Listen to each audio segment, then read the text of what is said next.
goes. I haven't gone live on this computer in a while. So.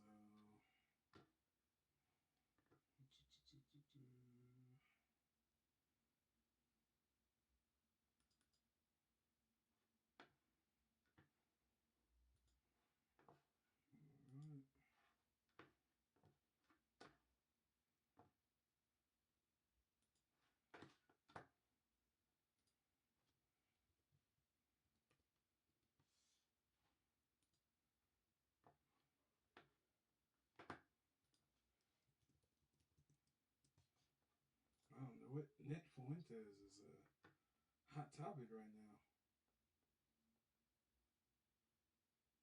Is the Tupac of MAGA?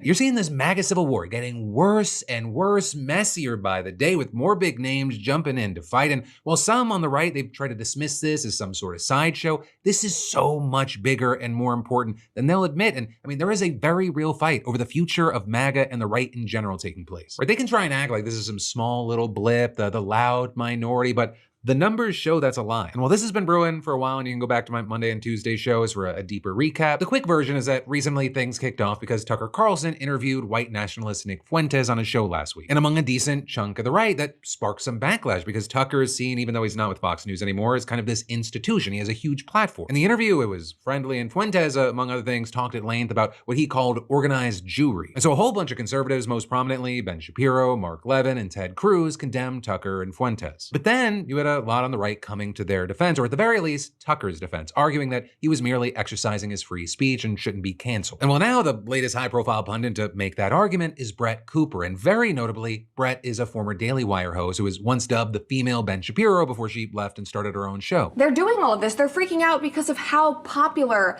and impactful Tucker is. Tucker, right now, is the #1 podcaster in the world. He is neck and neck with Joe Rogan as they ignore the obvious shift in ideology and attitudes of their base. Because you're so angry that the conservative base's attitudes are rapidly changing, that Nick Fuentes is getting national attention. And unfortunately for you guys, yes, the attitudes are changing. So again, it makes sense. Right over the course of her show, she took shots at several people, including Mark Levin. Hitler admirers, Stalin admirers, Jew haters, American haters, Churchill haters.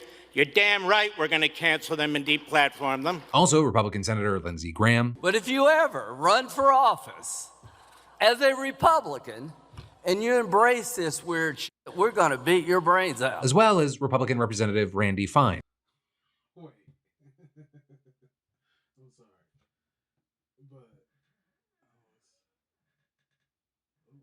it's a little too much treble in the treble bass. How are we doing now? Okay. Let's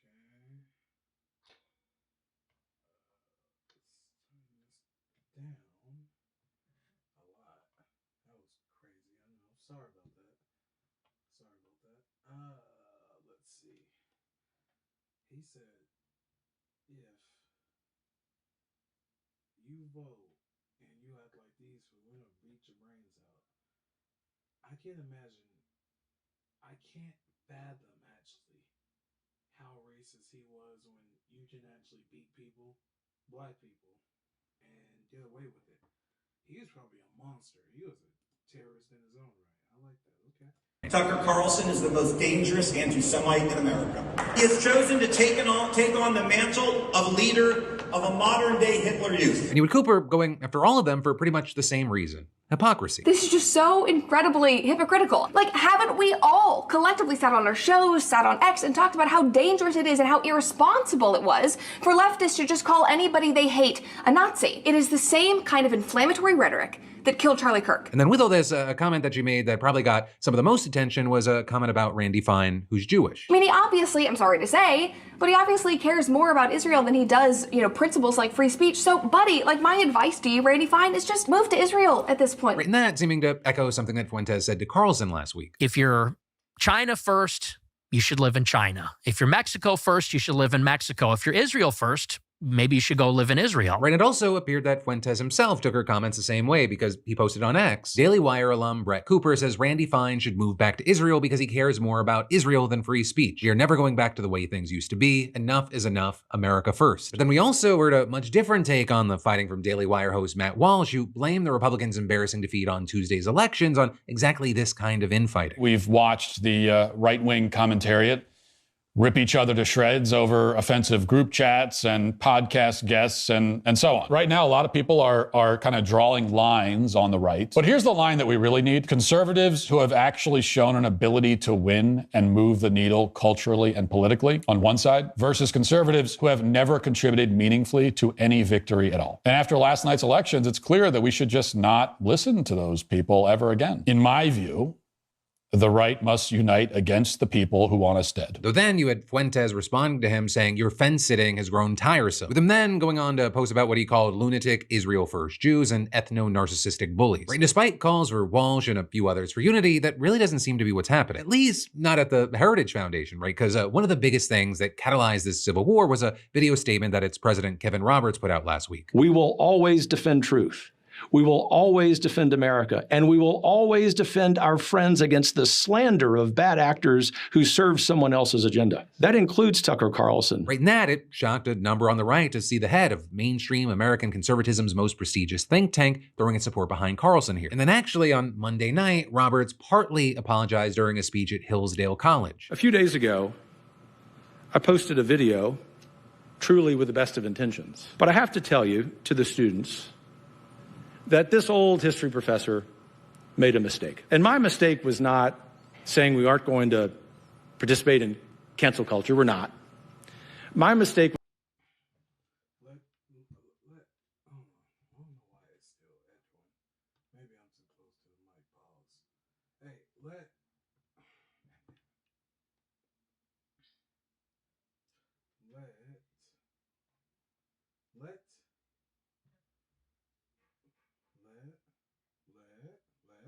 Yep. Okay, here we go. Please let the white people fight each other.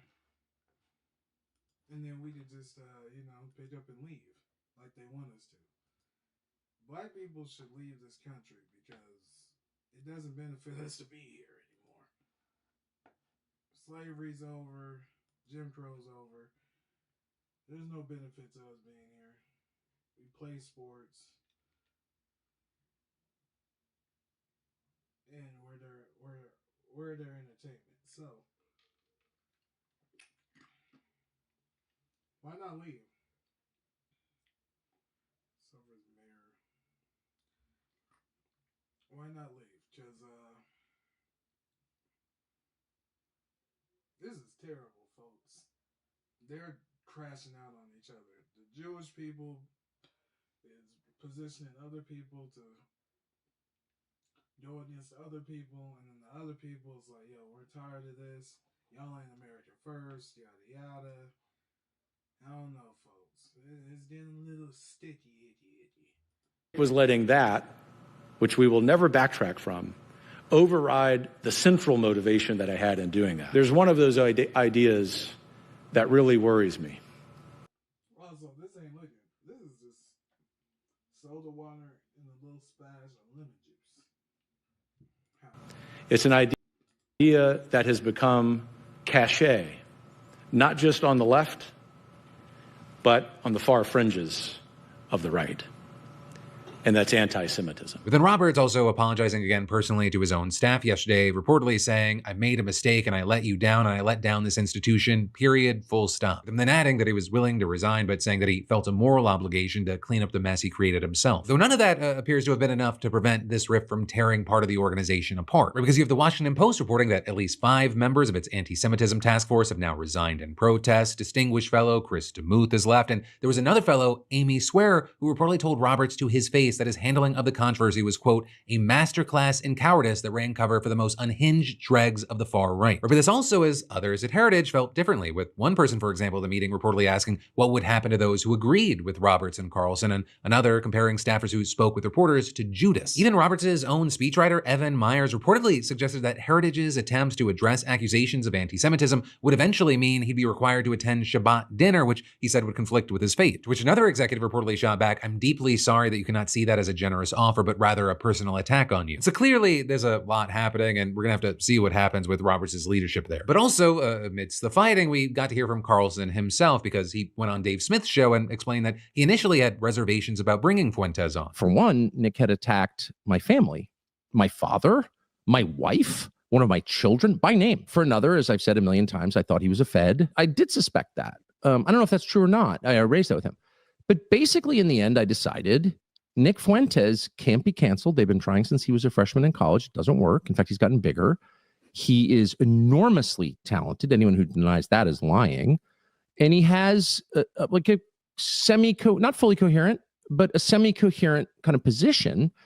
And I would like to hear what it is, because that's kind of my job. And I'm also interested because he's the most influential voice for men under 30 in the United States. But then with all that, you have people like Ben Shapiro, the National Review, and the Wall Street Journal countering that Tucker's defense that he's just an innocent journalist doing his job and hearing people out, it doesn't hold up to scrutiny. With them arguing that he barely challenged Fuentes at all, he never brought up his worst comments and just let him say things like, we do, on some level, need to be pro-white. Without any objection whatsoever. And that is, it's very clear that Tucker is more willing to grill the absolute fuck out of a guest if he wants to, like he did with Ted Cruz. You're a senator who's calling for the overthrow of the government. You're the one who know anything about the country. And so from that, you had the National Review concluding, why would Carlson choose to take an oppositional tack to a senator who has been fighting for conservatism for decades, but not to a podcaster who praises Stalin? The obvious answer is that Fuentes is an avowed Jew hater, while Cruz is a staunch supporter of Israel. And then with everything that's happening, you did have Carlson kind of saying that it all appears to be about Israel and the future of the GOP. This is a fight over what happens after Donald Trump. What does the Republican Party look like? What happens after Trump goes? And that's what this is about. That's why they're vesting the energy in this. That's what the rage is about, because they don't want to lose control of foreign policy. I just can't say that enough. It's about foreign policy. They don't care about domestic policy because they don't care about the United States. But also with that, you have people who argue that the Civil War, it's at least as much about anti-Semitism as it is about Israel. With, for example, Jamie Kirchick saying in the Washington Post, this episode has forced an overdue reckoning on the American right. For far too long, the problem of anti-Semitism has been allowed to fester there because too many conservatives have been reluctant to speak out against its chief propagator. Finally, its battle lines are being drawn. But ultimately, that's where we are for now, though we're going to see more, right? There appears to be no shortage of creators out there, and even politicians throwing haymakers. And so while we wait to see what happens next, I'd really love to know your thoughts, opinions, and reactions here. But then next up, in a different kind of news today, we need to talk about this just crazy Shein sex doll controversy. Or because France just announced that they're moving to suspend Shein because they discovered that they were selling incredibly childlike sex dolls. Also understand, when I say childlike, this is the doll in question. It straight up looks like a little girl holding a teddy bear. I know I probably shouldn't say this, but whoever came up with this idea or made this, can we set them on fire? To the moderators, that's just a hypothetical question, not a call to violence. But connected to that hypothetical question, you had the Telegraph describing a doll as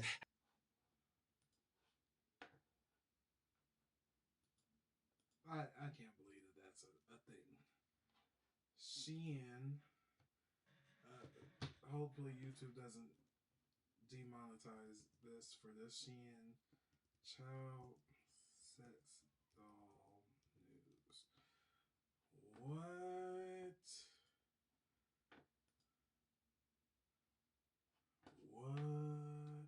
Shein sex doll scandal shines light on marketplace.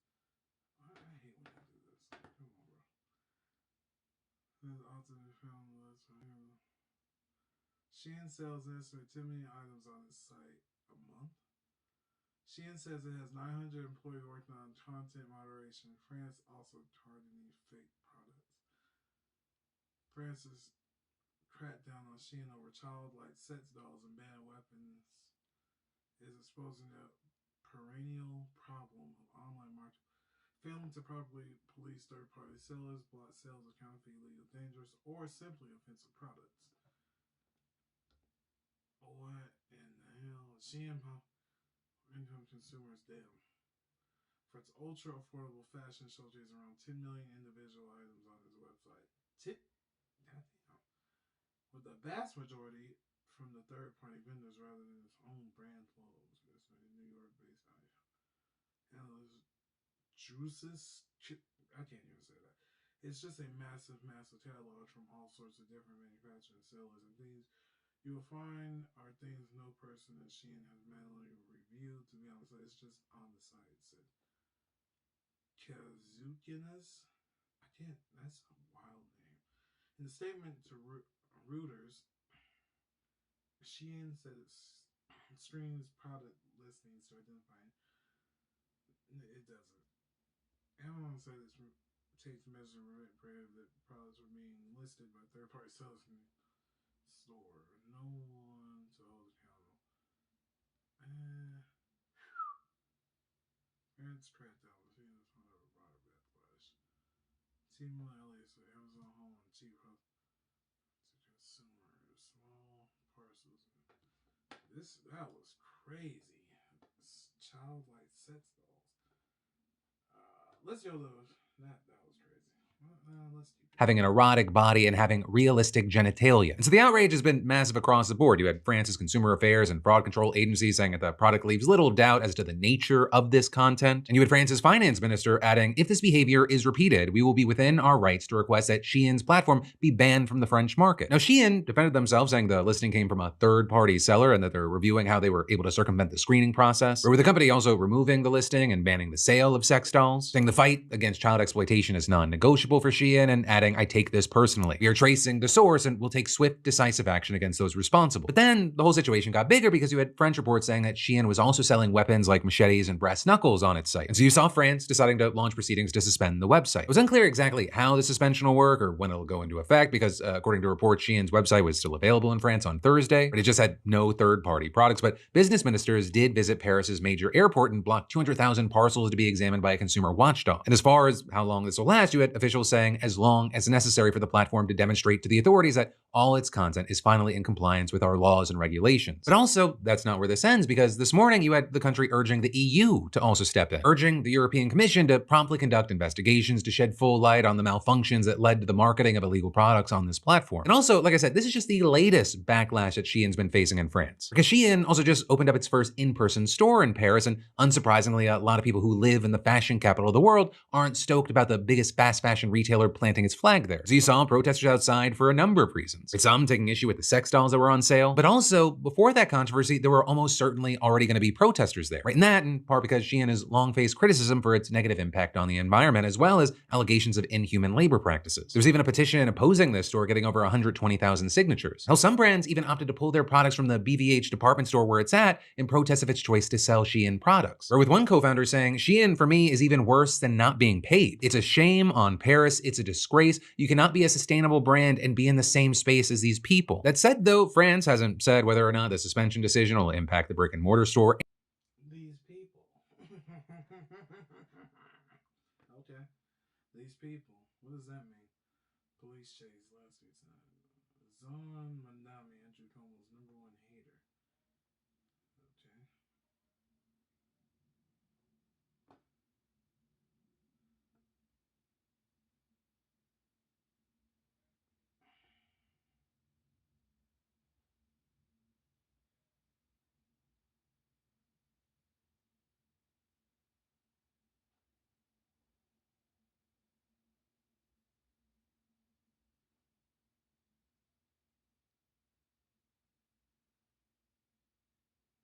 Let's see what the Daily Show says.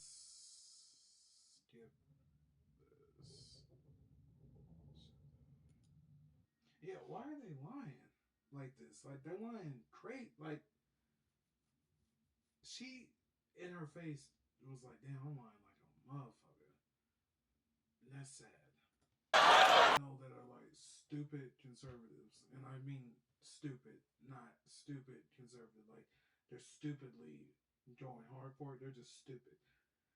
What does that show you? What does that show you? That somebody who's just gaining more and more wealth every month that he's a president with absolute corruption doesn't care. Like but conservatives don't care if people who are poor live.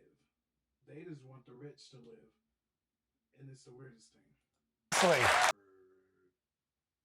10 months. 10 months.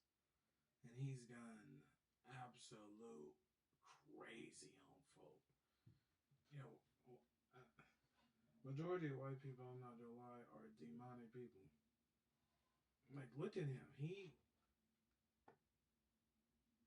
terrible.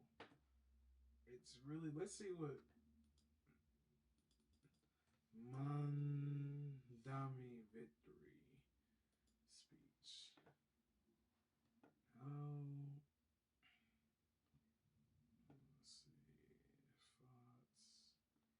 ABC. I wonder who's C-SPAN. There we go. I've seen plenty of power banks over my 15 years of reviewing tech, but this Ridge one quickly became a favorite. So this, a 10,000 milliamp hour battery that's already this small.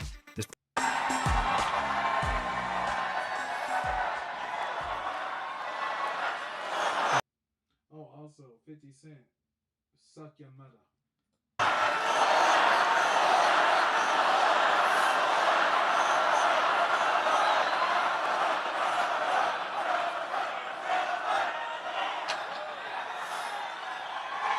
Thank you, my friends.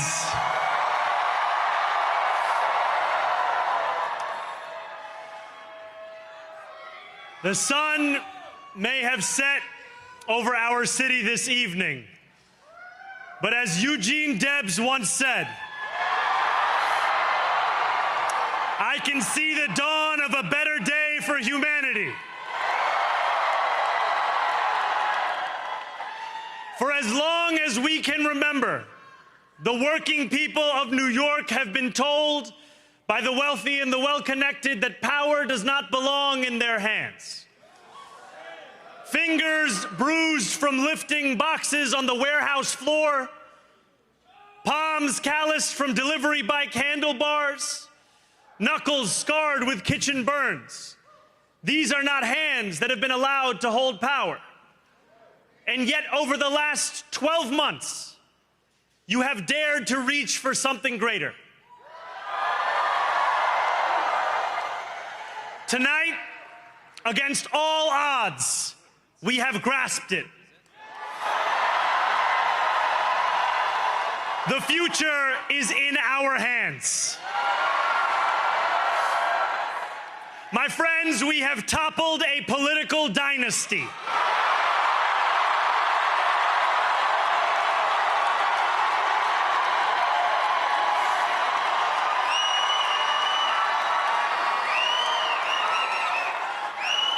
I wish Andrew Cuomo only the best in private life. But let tonight be the final time I utter his name as we turn the page on a politics that abandons the many and answers only to the few.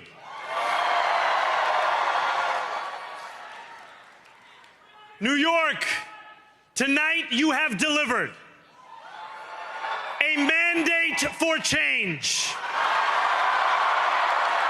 a mandate for a new kind of politics, a mandate for a city we can afford, and a mandate for a government that delivers exactly that. On January 1st, I will be sworn in as the mayor of New York City.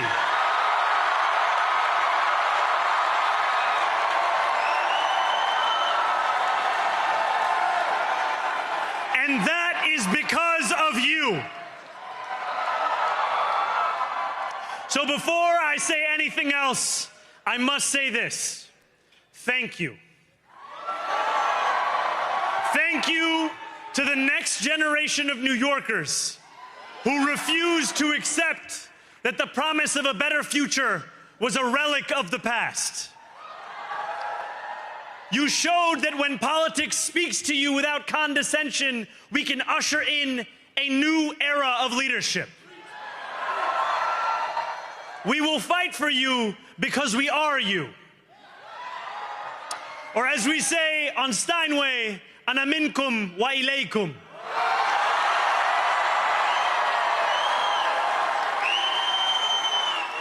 Thank you to those so often forgotten by the politics of our city who made this movement their own.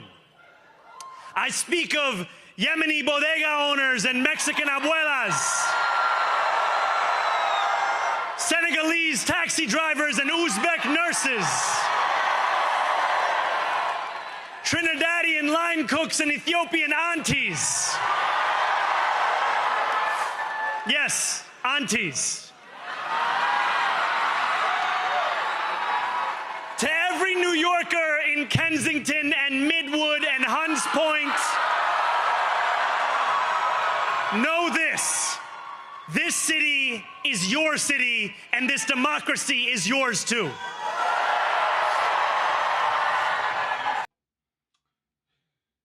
Hey, the boy knows how to speak. He's speaking for real, boy. I ain't even gonna lie. He putting that sauce in what he's stepping and putting that spaghetti when he repping, boy. I'm just trying to speak that pimp lingo, but yeah, that means oh, this might be interesting. I'm gonna save this for later. Let's save this for later. All right, let's get to Nick Fuentes. I don't know. Is he banned from YouTube still?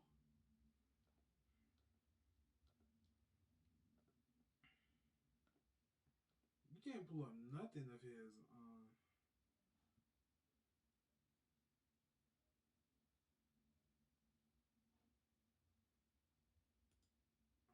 Writing is so important because that's literally how you represent yourself through emails, internship, and any of your schoolwork. And then, you know, then they arrest me, and then I'm like, oh, Osifer, please. I can't breathe. Look, OT's mad still. Crazy. Let a Nick breathe. Nah, bro, I shouldn't have laughed at that, bro. I should not have laughed at that. He's still mad. White people are every single bit justified in being racist. Every single bit justified, to the extent that that means going out of your way to avoid black people when you see them. Every bit justified. And you want to know why? Because we see what happens.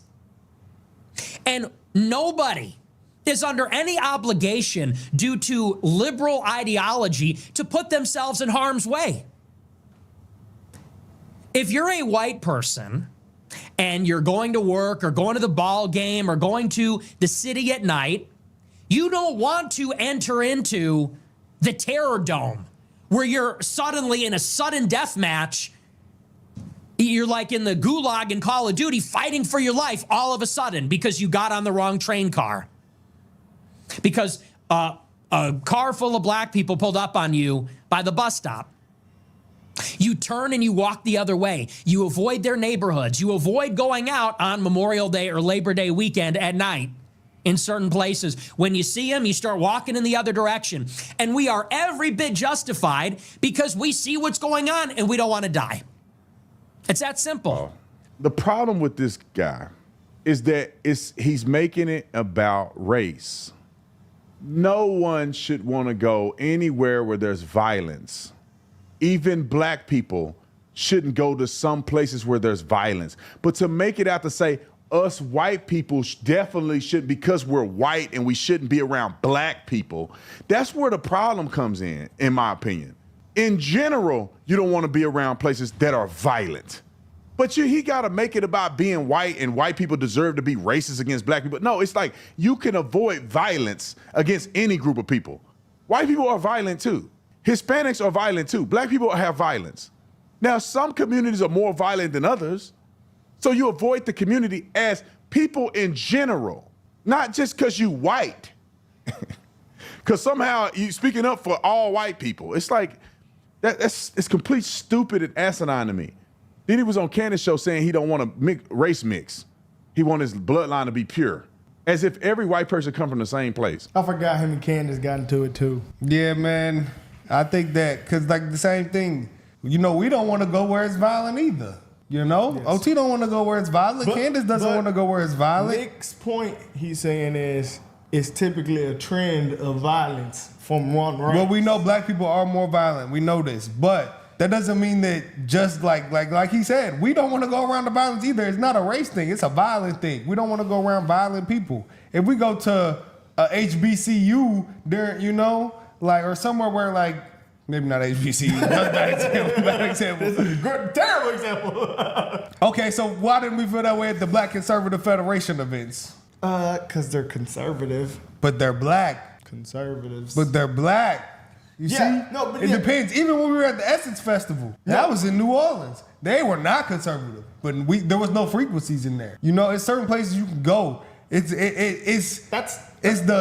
like he said, it's the violence. When you know there could be violence. And yes, I will not just sit on here and say, yes, we know black people are the most violent, statistically speaking. But can I just say, both of them got a point? That's just what I do think Nick. I like the America First stuff Nick stands for. I don't agree with everything he says. I mean, the reason they're into it is because they've been going at each other over his undying support of Israel, his non-support of Israel. Why do y'all think Nick's so big though? Like, he says a lot of crazy things that a lot of people do probably side with, but kind of also a good point that OT made.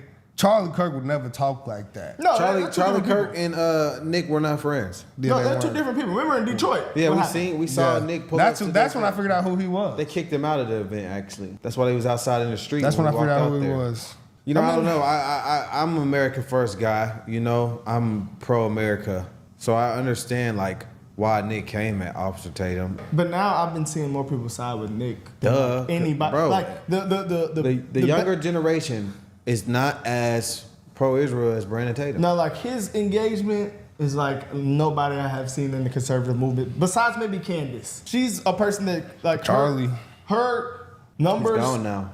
Yeah, Charlie. But he was the GOAT. Yeah, he was for sure. And now who you think's filling his place right now is probably Nick. The thing is, the crazy thing about different. Charlie, yes, they are. But as far as the Israel thing, when Charlie was waking, I guess they're saying waking up, you know, from that, I guess he would have kind of agreed with Nick on this. I don't think they would have got along. People have been releasing text messages of Charlie coming at them for sitting down and talking to Nick Fuentes. I mean, if the right is so pro free speech, why is everyone trying to cancel this guy? Because you don't like what he says. That's the thing. I haven't. Are you free speech, or are you only for free speech that you agree with? Because this is the same thing the left does. Oh, cancel him. Be quiet. Be quiet. Like, yeah, I don't think we should cancel him, but just my opinion. I do think OTs right now. I don't agree with him. Like the right right now, I've never seen this so divided. Like everywhere with this guy, Officer Tatum, Candace. We know why. There's one common denominator. It is, but like, yeah. But I don't know. But Officer Tatum's basically calling Nick racist, and that is. I've seen Nick Fuentes say explicitly that he's not racist. I mean, in the Tucker interview, he said he loves Kanye West. He grew up a fan, the fashion of everything. I mean, he might racist say that. I mean, I'm not gonna be he did work with Kanye as well. Snowflake about it, but he might be racist. Would that offend me, or would that affect me in any way? No. But I mean, just keeping it 100, he might be racist. But are you racist? Am I racist? No, I'm not racist, but I don't like ignorant behavior. Don't say that you are racist. He is racist, y'all. Off camera, he is racist. I mean, if it's prejudice, like you're prejudging someone based on characteristics. I'm not racist. I don't like ninja behavior. I don't like violent behavior. But like the things that I say on here and the way I feel is because I want better for black people. I like black people. I want black people as a whole to do better. That's why I say the things I say. It's like, you know, you got that coach who's a mean coach, but he telling the truth. That's kind of how I feel about my situation. I'm definitely not racist at all. I love black people. I want black people to do better. We do. It's just like, but I'm gonna call it out. When ninjas are violent and ninjas are doing bad behavior, I think that we should, as other black people, call out. Bro, he just said that black people are the most violent. I want to hear that. When we have the least amount of people in the nation, and we're the most violent, statistically. Okay. The Cartier family. I wonder how the Cartier family.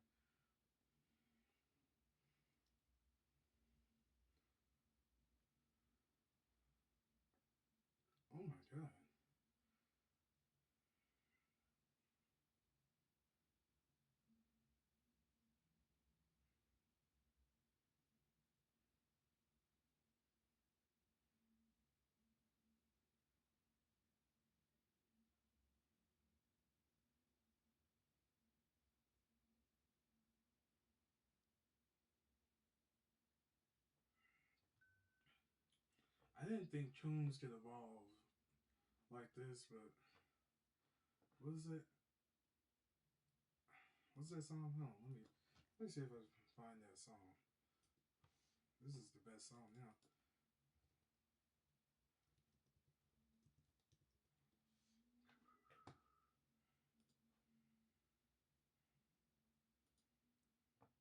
Customize and save with liberty. Master say, I gon' make here $1 or $2 for shook and jive little bit. They reduced this to their evening's entertainment. You better whip and nay for that paycheck. Press ya, your oppressor can't fight temptation. You better ooh out of temptations. Know yourself, fall in line. I'm too wavy. Nappy headed crown on my head, hair wavy. Is it Far Side? Yo, I tell you what's up. I tell you what's up. When you sign across the line, it's jigaboo time. That might be it too. What I'm trying to convey is that a coon, jittaboo, bidaboo, anything is not welcome where I'm from and where I'm at.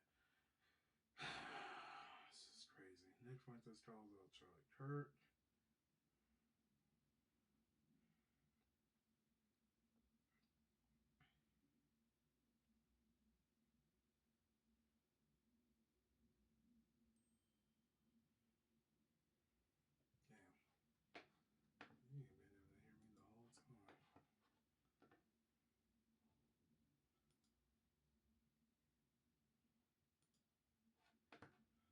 Oh, it's going to the Osmo.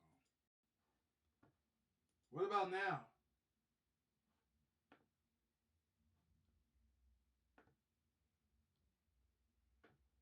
Why is it going to the Osmo?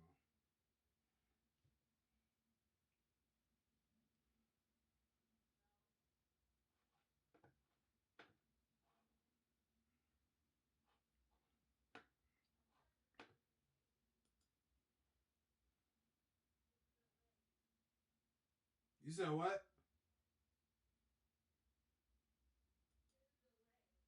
Oh, there's a delay, so you can't hear me?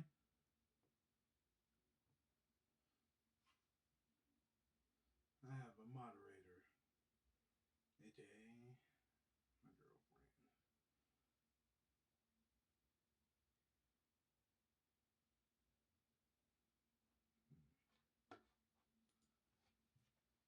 So you can't hear me?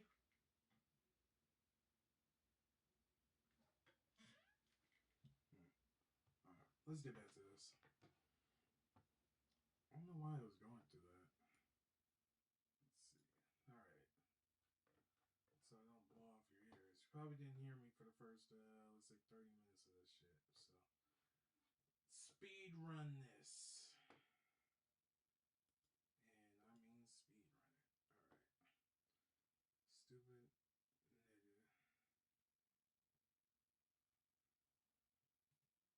And then, then they arrest me, and then I'm like, Osifa, please.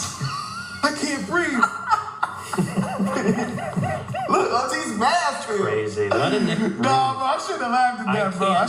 Are in conservative media as a black guy that can confer upon white people the dignity of not being called a racist for having their views. That's why you get paid. And that's why I don't. Because I didn't have the privilege of being born black.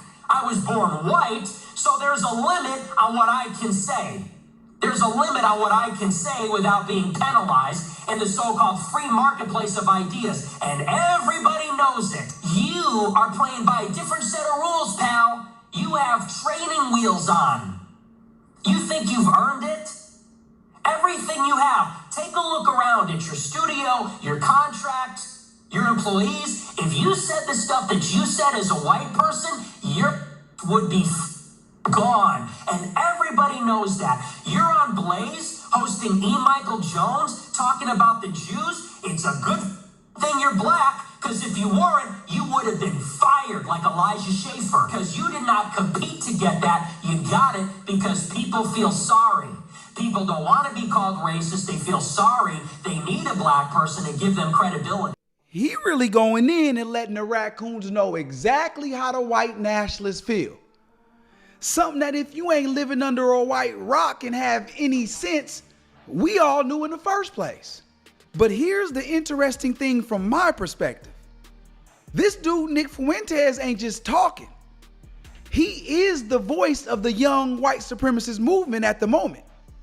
So not only is he speaking for them, but he's also influencing and stamping the ideology of the group in real time. So while people like the Cartier family sit back, laugh, and react to what's happening, they better get ready. Because whether they know it or not, he's looking to get rid of the raccoons and keep that audience all to himself. This new wave of young white supremacists is letting it be known. That's true. The new white supremacists like, yo, we don't need white people to be lit, bro. We don't need them. Why would we need them? Why do we need them? We don't. We're white. We're rich. We're wealthy. We're lit. We're fine. We're beautiful. We don't need them. What? So the black people that be used by different sides, they be used by neocons, they be used by white nationalists. The real white nationalists, I'm gonna say the real ones, since they like, yo, we don't need black people to parade for us because what are they really gonna do? What are black people gonna do in a country where they're less than 20% of the population?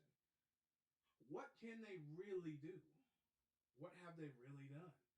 We gave them rights. We gave them freedom. We get like he did just start naming off stuff that was given, not forcibly taken. So people fought for rights, and then people started marching. People fought for dignity, and then people started marching. Like there's a difference here, a distinct difference. Peaceful marching and pure, unadulterated, chaotic violence is very different. And the white nationalists like, yo, we don't need the N words, the jitterboons, the boom tunes, the room woos, the hoom hoos, nothing. We don't need black people. The black people that want to stick up for white people, we don't even like y'all because we know that y'all are turncoats. That y'all bounce ass for a dollar. A dollar will get y'all to bounce ass. We don't need black people. We don't need the bounce ass black people neither. Like this is what's going on. You can't find a video of Nick Fuentes on YouTube. They really took him out the paint. Nick Fuentes videos. How old is he? He looks really old. He looks way older than me. 27? Where is the Nick Fuentes videos? Twitter girls anti-Semite Nick Fuentes. Even PBS is calling him an anti-Semite. Fuentes videos. Like, how are people posting these videos? Oh, that's a video. Video wall. Where can you find his videos? Because how many views is this? I don't know.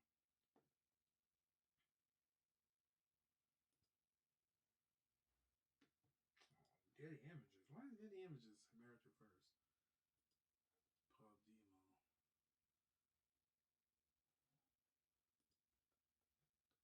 His stuff is on. Dang. Where are people finding these videos, Nick Fuentes, if they banned him off of stuff? He's like, I'm tired of this shit. He's funny to a fault where it's like, yo, Tucker Carlson, Nick Fuentes is combating anti-Semitism. I'm trying to figure this out. Where are the Nick Fuentes? Well, I know he hates white people, but Tupac effect is funny. He's like, I don't want to be called no black person. Nick Fuentes and Groyper's causing. What is a Groyper? Let's see what that is for people who don't know. Groyper. Groypers are the Groyper Army are a group of Christian. Oh wow, I did not know that this.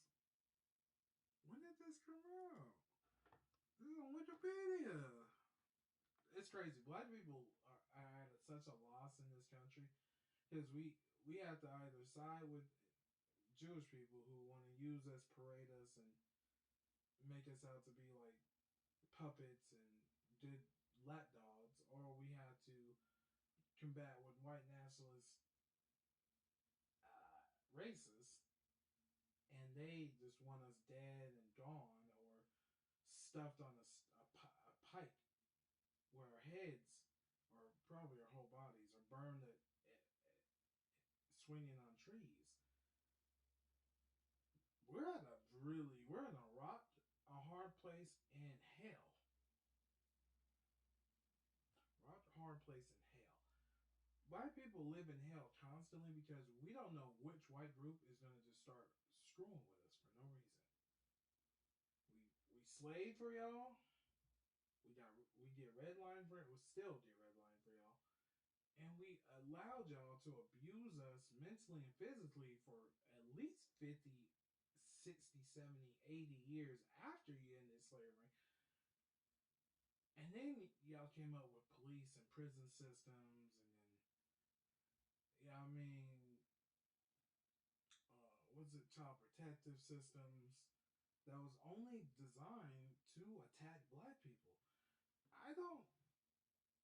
We will be attacked at any angle. It's like a gangbang. It's really akin to a gangbang where you're just getting fucked from all sides. And that's pretty crazy.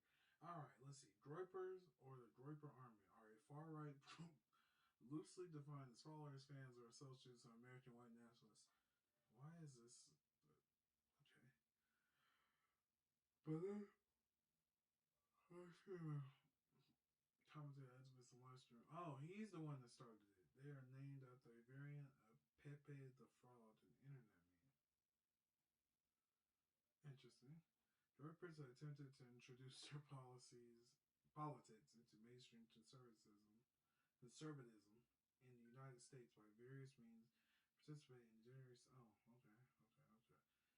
The Groyper movement has been described as homophobic, racist, nativist, which they can't be nativist, fascist for sure, sexist, and Islamophobic, in an attempt to rebrand the alt-right movement. It's been called accelerationist. What was later dubbed the Groyper War began in the fall of 2020 when Fuentes launched a social media campaign targeting Turning Point USA's culture war college tour led by Charlie Kirk, enraged by firing of Fuentes' ally as well as other political conflicts. Groypers disrupted college events by asking provocative questions on immigration, Israel, and LGBT rights, and attempt to challenge mainstream conservative figures. Donald Trump and Michelle, whom they labeled conservative Inc.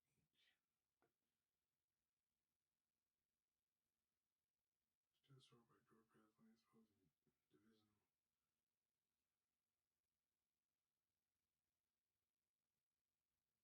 Oh, it's interesting. Well, you cannot find his video. So where are they posting these videos from? Disgusting.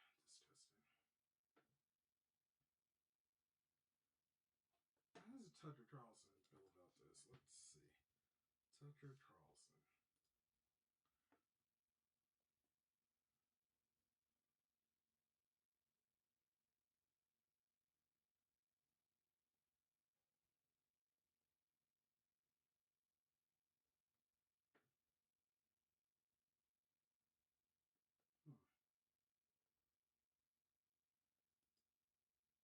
Good evening and welcome and happy anniversary. Tonight is the 1-year anniversary of Trump's second election to the presidency. It was a year ago tonight that Donald Trump not only won, but won a majority of the popular vote. And not only won a majority of the popular vote, but won with a coalition that was broader than any Republican coalition probably since 1984 with the Reagan landslide. So a 40-year coalition.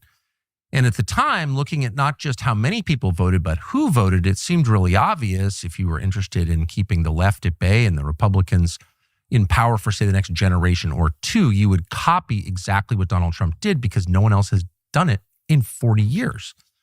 he created this amazing, not just landslide, not really a landslide, but it was an amazing victory in an environment in which most people assumed you couldn't have an authoritative victory because the country is just too closely divided. So it was an amazing thing that Donald Trump did a year ago.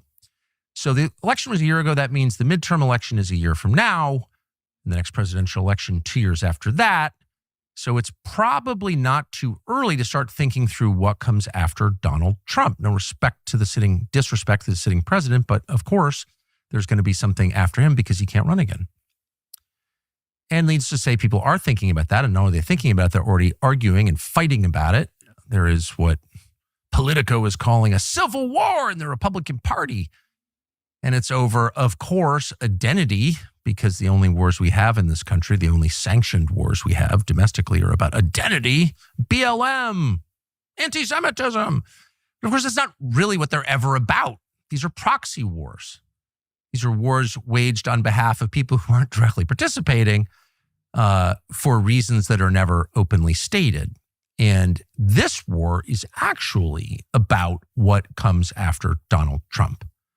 Does the Republican Party, the party that now has power and a lot of money, revert to what it was before Trump, or does it continue to evolve in the direction that Trump has steered it?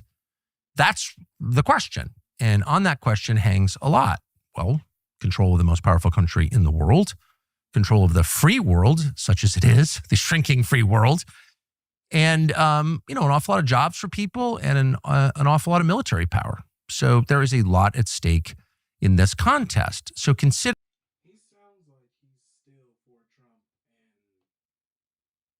the two choices here. You can go with the Republican Party as it was, which is basically neoconservative foreign policy, libertarian economic policy, the Republican Party of the think tanks in Washington, of the Wall Street Journal editorial page, of all the deep thinkers in the Republican Party. Deep thinkers in the Republican Party, deep thinkers. The ones who are always invoking, the same three Reagan quotes and quoting Tocqueville incorrectly and, doing their little, we're erudite impression. Or does it continue to become what it is currently becoming, which is the party of Donald Trump? Well, what is that? What is MAGA exactly? How do you make America great again? Well, Donald Trump, in his sort of signature way, which is to say never quite spelling everything all the way out, because he's not very ideological, but instead sort of leading by implication and by action, the position of Donald Trump in the last election was America first. And what does America first mean? America first means, very simply, the U.S. government should act foremost on behalf of American citizens, which is to say every big decision the U.S. government makes should keep in mind the top of the list of concerns. How does this affect the people who pay for this and who I represent? And again, most people thought that was a system that we already had. Turns out it wasn't. Donald Trump awakened all of us to that. The system was not acting in the interest of the country. It was acting really without reference to the people who live in the country, just didn't care. And it was acting on behalf of a bunch of other different imperatives. And Donald Trump steered it back to where it was supposed to be in the first place, which was acting on behalf of America. That's what America first means. This was not just a popular message. This is the most popular political message that any candidate has delivered in many, many generations. And it's popular because, it's self-evidently true. Who wouldn't want that? And that message is the message that drew a record high number of famously Black voters, Latino voters, voters of all kinds, just American voters, united by a belief that the U.S. government ought to represent them and drain the swamp and no more pointless wars, et cetera, et cetera. But they're all branches of the same tree, which is America first, which is not only a non-threatening message, it's really the only legitimate message that a leader of America can send. And it's the only legitimate principle that can guide any American leader. So that is the winning message. If you're hoping to keep the Republican Party dominant or make it into something more positive than it currently is, cleave to that and you will win. It's super obvious. There's like no person who thinks about this for 6 minutes who could disagree with that. On the other side is a return to the Republican Party that we had before, which is a party that has all kinds of other agendas, most of which are never publicly revealed, and that spends a lot of its time policing its own members. Now, what does it attempt to achieve by policing them? Well, it attempts to achieve silence. It wants them to shut up about what is actually happening. And what is actually happening is that on the foreign policy side, which is the side that Washington cares about because it's got the most money and the most power, you can literally kill people, and there's no power greater than that. Our foreign policy is not wholly dependent on the whims of Israel. Of course, we have, acting in lots of parts of the world that have nothing to do with Israel, but it is unduly influenced by the concerns of Israel. And in some cases, the U.S. government has acted, and these are all well known. The Iraq War, for example, has acted in ways that hurt the United States in order to help Israel. It has put the aims of a foreign power above its own interests. And that's immoral. It's illegitimate. It's extremely unpopular domestically. And it just doesn't work over time. That's not sustainable. There's no way to justify that. So rather than trying to justify it, they scream at people and tell them to be quiet and read them out of the movement and call them names and threaten them. We have something cool here. What you're looking at is the new Spediance home gym. This one is called the Gym. But ultimately, he ain't lying there. Okay, he's not lying. The Democrats do the same thing to themselves too. They wholly rely on foreign affairs and take up the aims of foreign affairs more so than domestic affairs. More money is spent for aid to that country and two countries than anything they do in America by far every year. So people want to be people who blame food assistance versus they're giving billions away to other countries. It's like, bro, maybe if they invested into more infrastructure, more this and more that, making companies that are so purely capitalistic, they're like, hey, we'll give you these types of incentives if you bring these types of work here instead of being all over the fucking globe. But no, people want to blame SNAP and food assistance and all that. Yeah, because people are stupid and hopefully ignorant. ultimately, because it's not a winning message, it cannot win over time, particularly if people are allowed or somehow manage to describe it accurately. And unfortunately for the guardians of the old system, the old Republican Party, people have been allowed to describe it accurately, mostly because Elon Musk opened up X. And, you know, when he did that, you get all kinds of filth and nonsense and lies, but you also get some truth, actually quite a bit of truth. And one of the main things that people are telling the truth about that they didn't tell the truth about before is that our foreign policy really doesn't have much to do with what's good for the United States. And once those words have been uttered, they can't be taken back, and they change people's minds, and the polls reflect the fact that they have. People's views are different. So in the face of this kind of inevitable change of heart, collective change of heart in America, where both parties are like, wait, why are we doing this? The people who are benefiting from the old arrangement, which only continued because it was maintained by threats and silence, those people are going absolutely bonkers. And they have been all week, and they're claiming it's about one thing, the Holocaust or something like that. But no, really, it's about who controls the Republican Party after Donald Trump. That's what it's really about. So ignore the moral posturing. This is a power struggle, as all political parties have from time to time. And this one just happens to have a lot of emotionally unbalanced, hysterical people with no limits who have access to social media, so they're scaring the crap out of everybody. But it's really kind of a conventional power struggle. So who are the players in this? Well, some of them are in the pundit class. The more ludicrous ones are in the pundit class, but some of them are actual sitting politicians.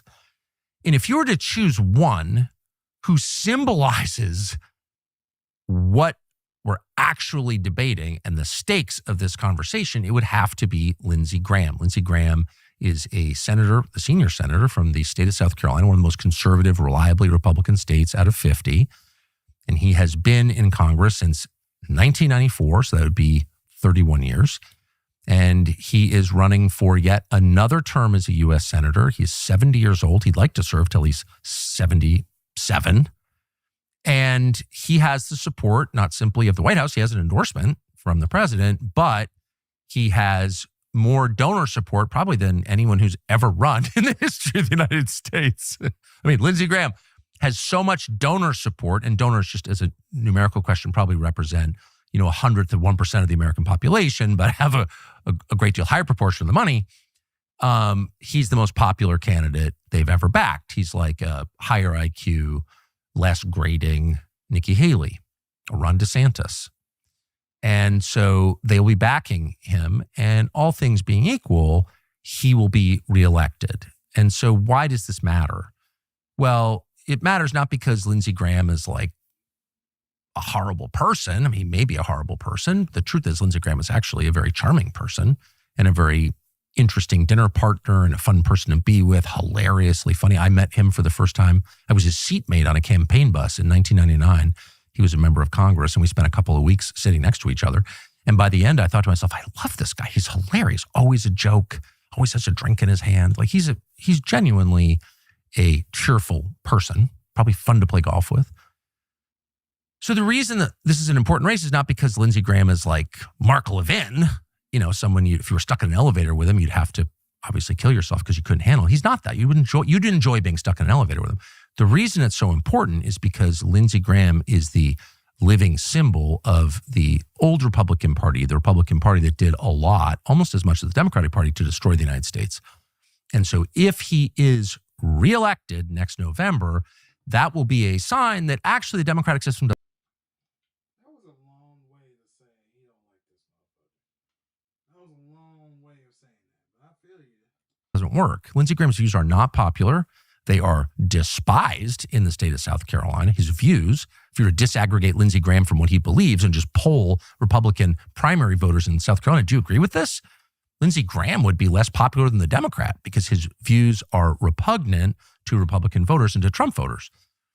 And so if he were to get elected anyway, it would tell you that the system doesn't respond to the concerns of voters. And therefore, the system isn't working and isn't legitimate because the point of the system is to respond to those concerns. And so a lot is at stake. If Lindsey Graham wins, it will be the most dispiriting thing to happen in American politics in a very, very long time.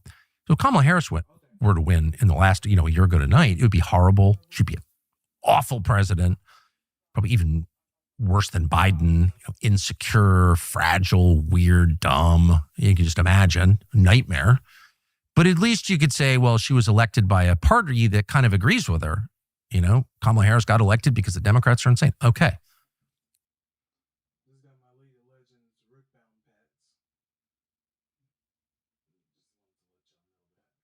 What's the excuse if you're a Republican voter, if you're a Trump voter, for electing Lindsey Graham?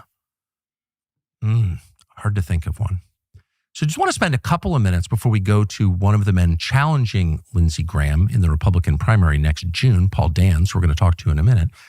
We want to go through a couple of things you should know about Lindsey Graham.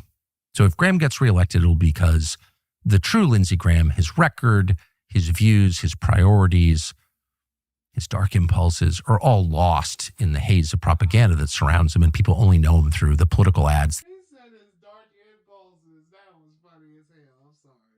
I know I'm not supposed to laugh at white people because they hate us, but that was funny. That his donors paid for. So we think it's important for people to know who he actually is. So we're going to start with a clip. We could do this for like 8 hours, but we're going to do this for like 20 minutes because we want to get to the guest. But we're going to start with a clip from this past Saturday, I think this past weekend. And Lindsey Graham was giving a speech to the Republican Jewish Coalition, I think in Vegas. And he was one of many speakers who were getting hysterical and threatening violence against Republicans who don't agree with them and jumping up and down and raging about the Nazis. The Nazis. 80 years after we defeated them. And Lindsey Graham was probably in some ways less hysterical, but he was the kind of most important office holder at this event. And he said a couple of things that really reveal the program precisely. Here is Lindsey Graham this last weekend. He recognized Jerusalem as the capital of Israel. Why? Because if you got a problem with that, take it up with God. He's the guy that did it, not Trump. So I just want to say, I feel good about the Republican Party.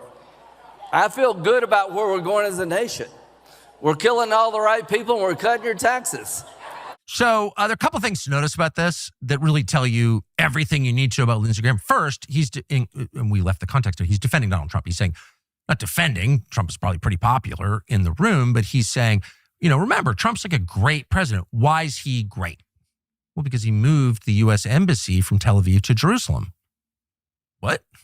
I mean, okay, you can make a case for it or not, but why should I care exactly? It's a purely symbolic move. It has actual consequences internally in Israel, but it doesn't even pretend to improve your life. Graham didn't get up and say, he made prescription drugs cheaper. He's going to lower your health insurance, make it easier for your kids to buy a home. He got the cities under control. They're now safe. You can use the parks. He's improving the schools. You couldn't send your kids to public school. Now you can.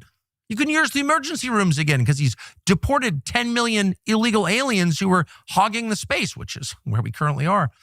No. The reason you should love Trump is because he moved the embassy, the U.S. embassy, in a foreign country from one city to another. Huh? Why does that matter? Well, Lindsey Graham explained why it matters. Because God commanded it. Oh, if you don't like that, take it up with God. So God, it turns out, and this may be in one of the non-canonical books in the scriptures, God wanted the U.S. State Department to move the American embassy from Tel Aviv to Jerusalem. I mean, it's like kind of a basic tenet of our faith. It may even be in the catechism. What? And of course, given the venue, no one raised a hand and said, I'm sorry, Lindsey Graham, not a Bible scholar here, but how do we know that God wanted the State Department to move an embassy, 80 miles or whatever the distance is, from one city to another? How do we know that's God's preference? But this is kind of a tick of Lindsey Graham. So he explained recently that if you have a problem with Israel, God will kill you. And that would include the United States. He said, I'm almost quoting him here, if the United States abandons Israel, God will abandon the United States and kill us all. We'll die if we don't support, as he calls it, Israel. Israel. This is the Mike Huckabee pronunciation, Israel, which may be some kind of dog whistle meant to telegraph that I'm really on your side. It may be like the Kyiv rather than Kiev. When you call it Israel, it's yeah, I got it. We're on the same page. But anyway, so the first thing we learn is the most important fact to know about Trump. The reason you should love him is because he supports Israel. Second is God demands whatever sort of policy of the moment is God's will. Lindsey Graham, who just guessing, probably not a Bible scholar. And if he is, he's skipping over certain parts of the book. Excuse me. And the third thing to learn, and this really is the heart of Lindsey Graham, is that the Republican Party is doing what you voted for us to do. And that is, and I'm quoting now, cutting your taxes and killing all the right people. So that's the perfect distillation. Lindsey Graham is clever. He's hardly a genius. He's not like a philosopher or anything, but he has summed up the Republican Party that Donald Trump overthrew more precisely than any person I've ever heard in my life. Cutting your taxes and killing all the right people. Because that really is the crispest way to describe the marriage of libertarian economics and neocon foreign policy. Cutting taxes and killing. And if you think about it, who'd want to be associated with that? Not an argument for higher taxes. Higher taxes can be bad. But cutting taxes is not a virtue in itself. The point is, if people are overburdened by the tax system, if it's hurting them, and we're not getting a lot out of it, if it's growing some completely impenetrable democracy that's hurting the country, which it is, by the way, then of course you want to cut taxes, I guess, to starve the cancer or whatever. You can make the argument. But cutting taxes itself is hardly a virtue. It's a contextual matter. Sometimes it is, sometimes it isn't. It totally depends. But in Lindsey Graham's simplistic but heartfelt formulation, cutting taxes is just a positive good always. And so is killing people. Killing people. You can sum up foreign policy. Killing people. Killing the right people. No, they got to be the right people. But killing people. Killing people is just a good thing. It's one of those things you don't need to describe. It's like sex with your wife. It's just good. Have you killed someone today? Oh, good. I'm sorry. I know I'm not supposed to laugh at these white people that hate us, but fuck. He said, killing people is good. He said, if you kill somebody today, I like killing it. Fuck it. That's crazy. Because Lindsey Graham did say that, I know Lindsey Graham got a bunch of bodies. And his grandchildren asked him, like, hey, granddad, how many people have you? You know what I mean? Like, hey, baby, it ain't enough. Good. Okay, good. That's how he thinks of it. And if you take 3 steps back, I mean, you're sort of tempted if you've known Lindsey Graham, like I have for 25 years, you're like, yeah, it's Lindsey Graham. You know, he's always saying these provocative things. But if you think about it for a second, like, you're a sick fuck if you say something like that, much less if you believe it. Killing people? Have you ever met anyone who's killed someone? You probably have. You may be someone who's taken a human life. It's a very heavy thing. And it's something that even if you win the fight and walk away and the other man doesn't, it stays with you for life because it's the heaviest thing there is. And it's the most forbidden thing there is. It's the darkest thing there is. We don't create life. And except under very rare specific circumstances, we're not allowed to extinguish it because we're not God. And so if you're casually encouraging other people to kill, and if you're gleefully in front of an audience applauding like seals, bragging about the killing that you are doing, you know, you're not on the team you think you are. That's really evil. And if that's what your party amounts to, cutting taxes and killing people, who's for that? I mean, some people are for it. All the ghouls in the room are for it. You know, killing people, okay. But most people, especially when they have time to think about it, like you're on a plane, you have time to stare out the window and think about what something means, you're repulsed by that because it's repulsive. It's the most repulsive thing. And in fact, a good government, a government that really cared about its people, would do everything it possibly could to prevent people with that attitude like Lindsey Graham from ever holding power or wielding it over others because they're monsters. Cheerful monster, hilarious monster, good-natured monster, but monster. There's kind of no way around it. And in a moment where people are being, you know, deplatformed and censored and screamed at and called names for their opinions, you know, some of those opinions are good, some are bad. Okay, we can debate opinions, but we're not debating opinions. We're just crushing people for having opinions that, you know, we're characterizing a certain way and calling them bad, denouncing them. Here you have a guy who's really never denounced by anybody, bragging about killing. And all the little ghouls are applauding. It's an amazing moment. Breaking news, Beam Cyber Sale is open for early access to the people who listen to this show, the select few, their best offer for the year. It lasts for 48 hours. Listeners of this show get up to 50% off by using the code Tucker. That means you can get Beam's Dream Powder for just $32.50. That's only $1.08 per night for the best sleep you've ever had. Visit shopbeam.com/Tucker. Use the code Tucker. This is the lowest price Dream has ever been sold anywhere. Don't miss out. Probably sell out fast.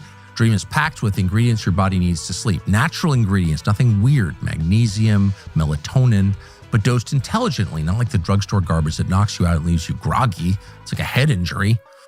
Totally different, better. Visit shopbeam.com/Tucker. Use the code Tucker. Get up to 50% off during Beam Cyber Sale. You can grab Dream for just $32.50, but only until it sells out. Think about it. How much would you pay to get a great night's sleep?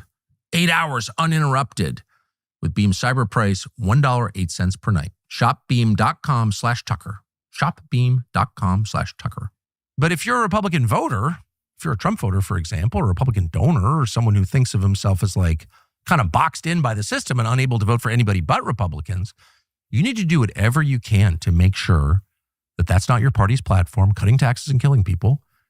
And you need to make sure that the guy who's joking about it on stage and beaming with joy as he talks about murder is not one of your leaders. You really have to do that for your own sake and for the sake of your country. Now, are we taking that out of context? Is that just like something we polled and he was maybe drunk again and it was a joke and we're being unfair? And no, no, not at all. Lindsey Graham, of all members, except maybe that weird guy from Florida, Randy Fine, who's like openly endorsing genocide. Lindsey Graham, of every member of Congress, can be relied upon at every public event, every photo opportunity, every time you run into him on the street, to be calling for the murder of somebody. Killing is the point of Lindsey Graham's political career. trying to convince the rest of us to get on board with killing when we won't, screaming at us and calling us names, and you're the hater because you're not on board with killing this or that person. It's all about killing people. I want to give you a second example. This is Lindsey Graham, who's from the very beginning been a staunch supporter of really one of the most brutal dictators, let's just say it out loud, in Europe in 80 years, and that would be Zelensky, the unelected dictator of Ukraine, who's basically devoting half of his life to extinguishing Christianity in Ukraine. All of us are supposed to ignore that, but it's actually happening, putting priests in jail, killing his political opponents, murdering critics. That's happening right now. Lindsey Graham, of course, loves him because he's doing a lot of killing the right people, as Lindsey put it. Here's Lindsey Graham in a conversation with Zelensky. And sorry, another parenthetical note. Graham and Zelensky, both of whom are hardened warriors who run around in military uniforms talking about how tough they are, neither one will ever sit for an interview that isn't a kiss-ass interview. I've made about 100 requests to each of them. No.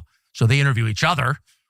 But here's Lindsey Graham talking to Prime Minister Zelensky about killing. Watch.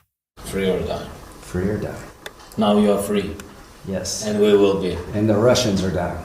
It's the best money we've ever spent. Thank you so much. The Russians are dying.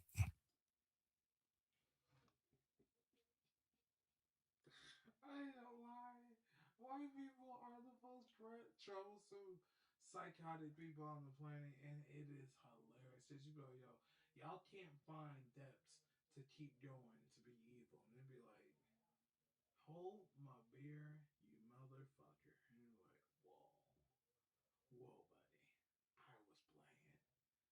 You don't have to be that evil. They'd be like, nope, you challenged me, and I don't like when blacks challenge me. You hear me? Okay. It's the best money we've ever spent. Again, just encouraging you to think about what you're hearing for a second, because all of a sudden we live in a moment when a lot of people are espousing violence. It's funny, a year ago, if you had asked, a year on election night, if you had asked a lot of Trump voters, like, why are you voting for Trump? They would give positive reasons. I really think that the American government should serve American citizens. I believe in America first. But they would also, I think, say, I'm really afraid of the other guys. And two of the things that bother me most about them is they don't believe in free speech. They're constantly pushing for censorship. And their rhetoric is violent. They're encouraging violence. They encourage the BLM riots. They encourage violence all the time. And yet, a year later, here you have all these leading Republicans doing, what are they doing? Oh, demanding censorship. Should be fired for saying that. You shouldn't platform someone, meaning you shouldn't let them talk. And you shouldn't be allowed to talk to people we disagree with. All of a sudden, we're in charge of who you talk to. That's not totalitarian or anything. I can choose who you talk to.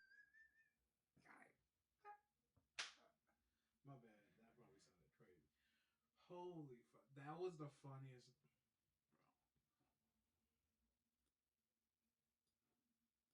Totalitarian or anything. I can choose who you talk to. And we're going to just open. Made about 100 requests to each of them. No. So they interview each other. But here's Lindsey Graham talking to Prime Minister Zelensky about killing. Watch. Free or die. Free or die. Now you are free. Yes. And we will be. And the Russians are down. It's the best money we've ever spent. Thank you so much. The Russians are dying. It's the best money we've ever spent. Again, Hold on. I didn't get that. That was truthfully the funniest shit I've ever seen.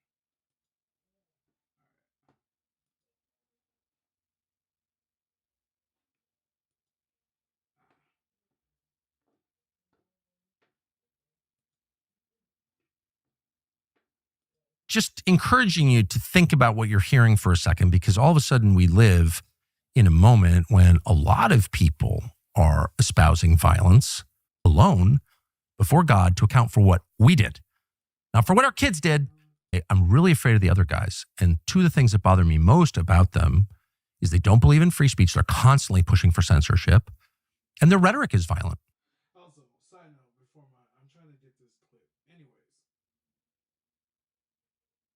Democrats and Republicans want censorship.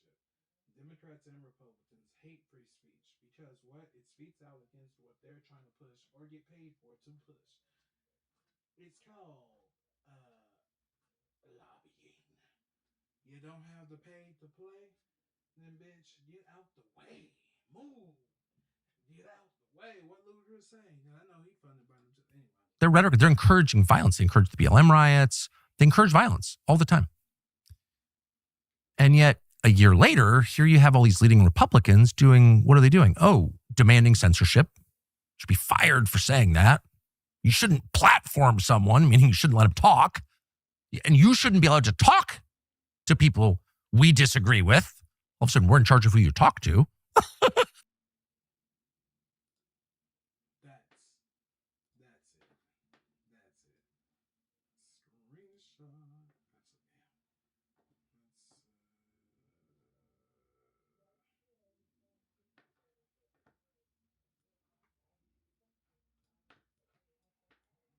I have too much stuff over here. God damn, what? There's too much stuff over here. That's why stuff is falling. And like, man, I hate this. There we go. Sorry about that, y'all. That's not totalitarian or anything. I can choose who you talk to. And we're going to just openly say that people we don't like should die. Should die. And here's Lindsey Graham taking joy in, and I'm quoting, Russians dying. Best money we ever spent. If you can spend money to make people die, that is money well spent. You freak. By the way, it's I need to take that. You freak.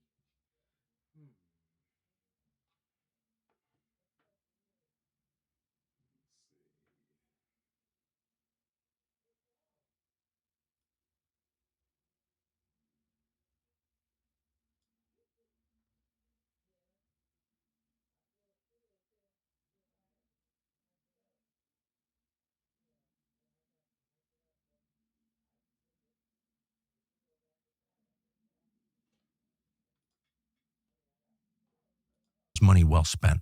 You freak. By the way, it's not, here are the 5 generals or 10 generals or list of people we think are responsible for war crimes in the Donbass. Okay. I mean, we can debate whether they are or not. Probably not, but maybe they are. And you'd say the person who committed the crime is being punished. But Lindsey Graham, who has a completely non-Western understanding of justice, is saying because they are in this group, they must die. So that's the distinction. And this is the actual fight. It's a fight between people who understand justice the way that Christians understand justice, which is on an individual basis. We punish the guilty. We punish the person for committing the crime. We don't punish his kids, people who share the same last name or live down the street from him or look like him or are somehow related to him, speak the same language as him, because they didn't do anything wrong.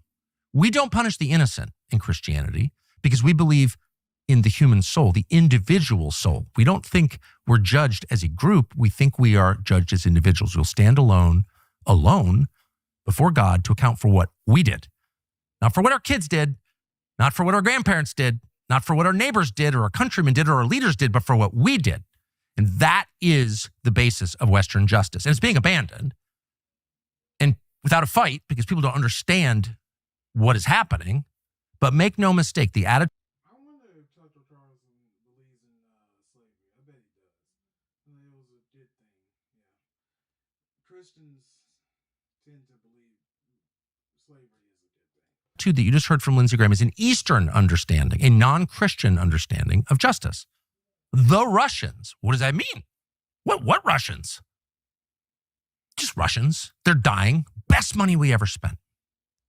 So you're watching 2 things. You're watching someone who's embraced collective punishment, as Israel has, as most of the world has. By the way, it's not just Israel, and it's not just Lindsey Graham. It's most countries at most times in history believed in collective punishment and collective reward. You're the favored group. You're the Tutsis, and you get a better deal or whatever. You're the chosen people in whatever society or religion, but you're the Brahmins.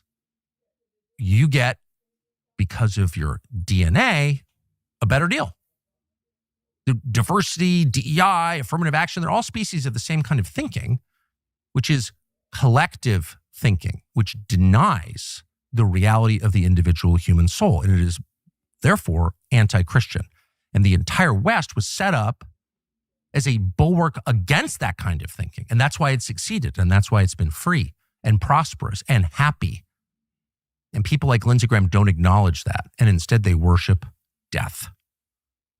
And he has, as noted, a long career of doing this. This is not a conservative principle. This is not a Christian principle. This is a left-wing, atheist, agnostic at best principle. This is the I am God. I'll kill whom I want, when I want principle. And it's been on display his whole life. On January 6th, Lindsey Graham said to a Capitol Hill police officer, "You guys have guns. Why don't you shoot them all in the head?"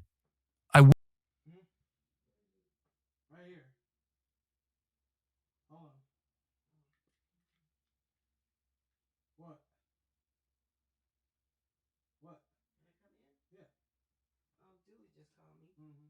Angie's daughter or granddaughter got in a head-on collision, a car accident.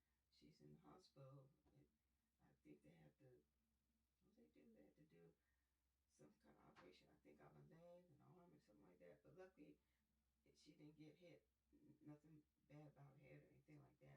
But yeah, she was in a head-on collision last week or something like that. She's been in the hospital ever since. It's like, oh my God. She's 31 years old. It's like, what you doing? Streaming. Oh. So she was calling to see if we're still going. I said, yeah, we're still going. We're going the 25th. Everything goes okay. And she said, yeah, because Kenny's flying back. I think he flew back today to Colorado. You know, you got to stay. I said, oh, okay. I said, hopefully everybody gets to get. She said, hopefully everybody gets to get to their places. You know. I said, I know. Have you ate? Huh? Are you hungry? No, I'm so full from that cheese. I think all that cheese. They got me full. I didn't mean to put that much on there. And I ate the fries. So I'm stuffed. Yeah. All right. Let me know. Okay. All right. You want this door shut? Yeah. I'm all funny as hell. So we put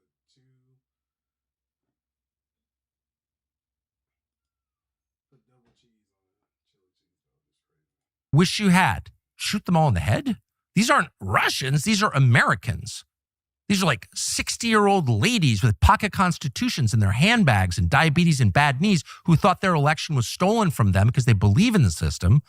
And so they marched on the Capitol.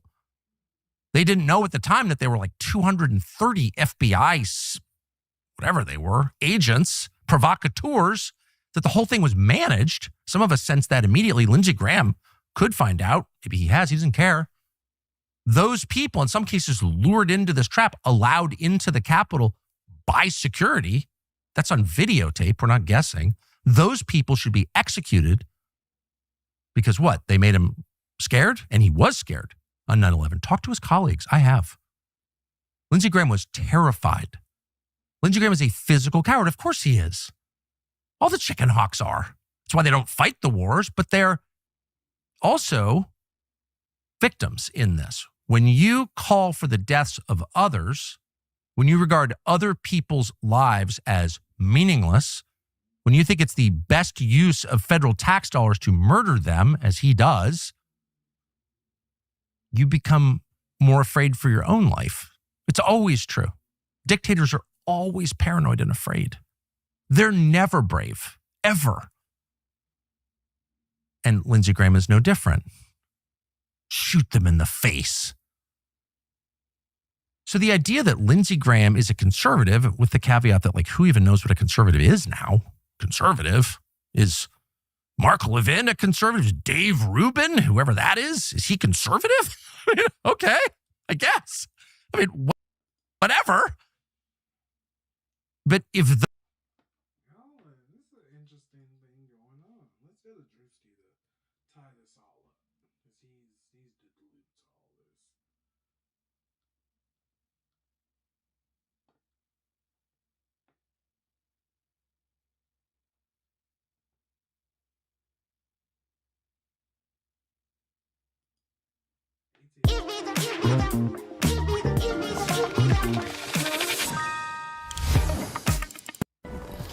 About to be out there next week, boy.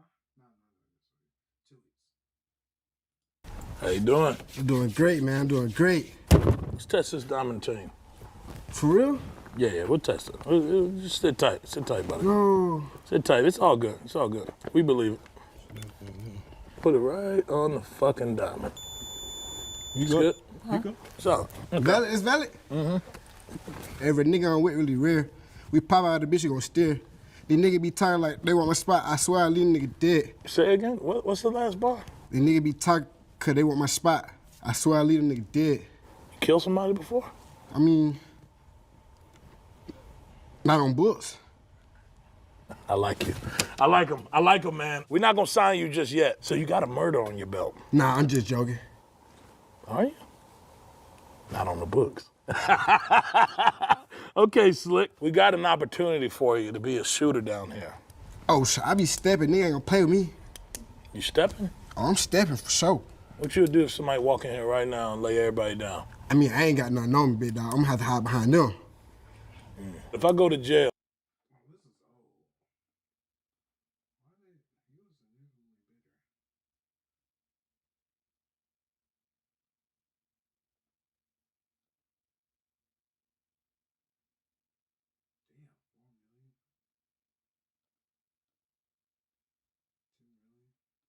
Drewski getting bread. And there ain't nothing really new that I haven't. Yeah, there ain't nothing new.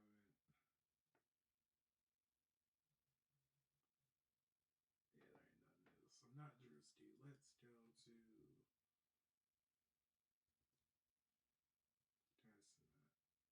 Actually, no. Academics. He's been on a little. Academics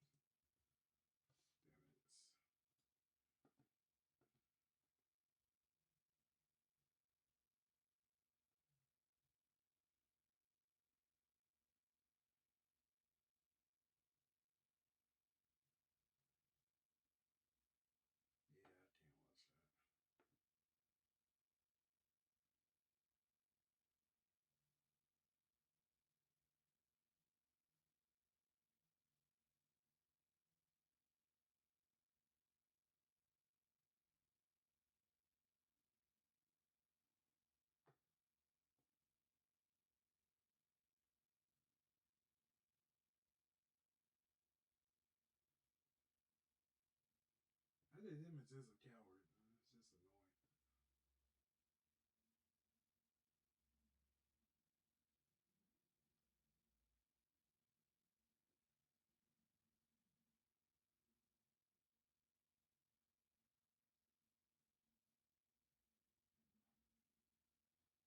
Oh, these are compelling. Let's see.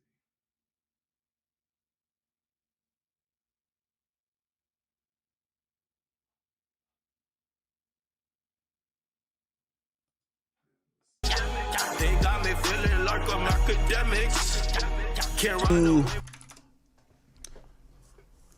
Our queen, our backdoor queen, Alicia Andrews.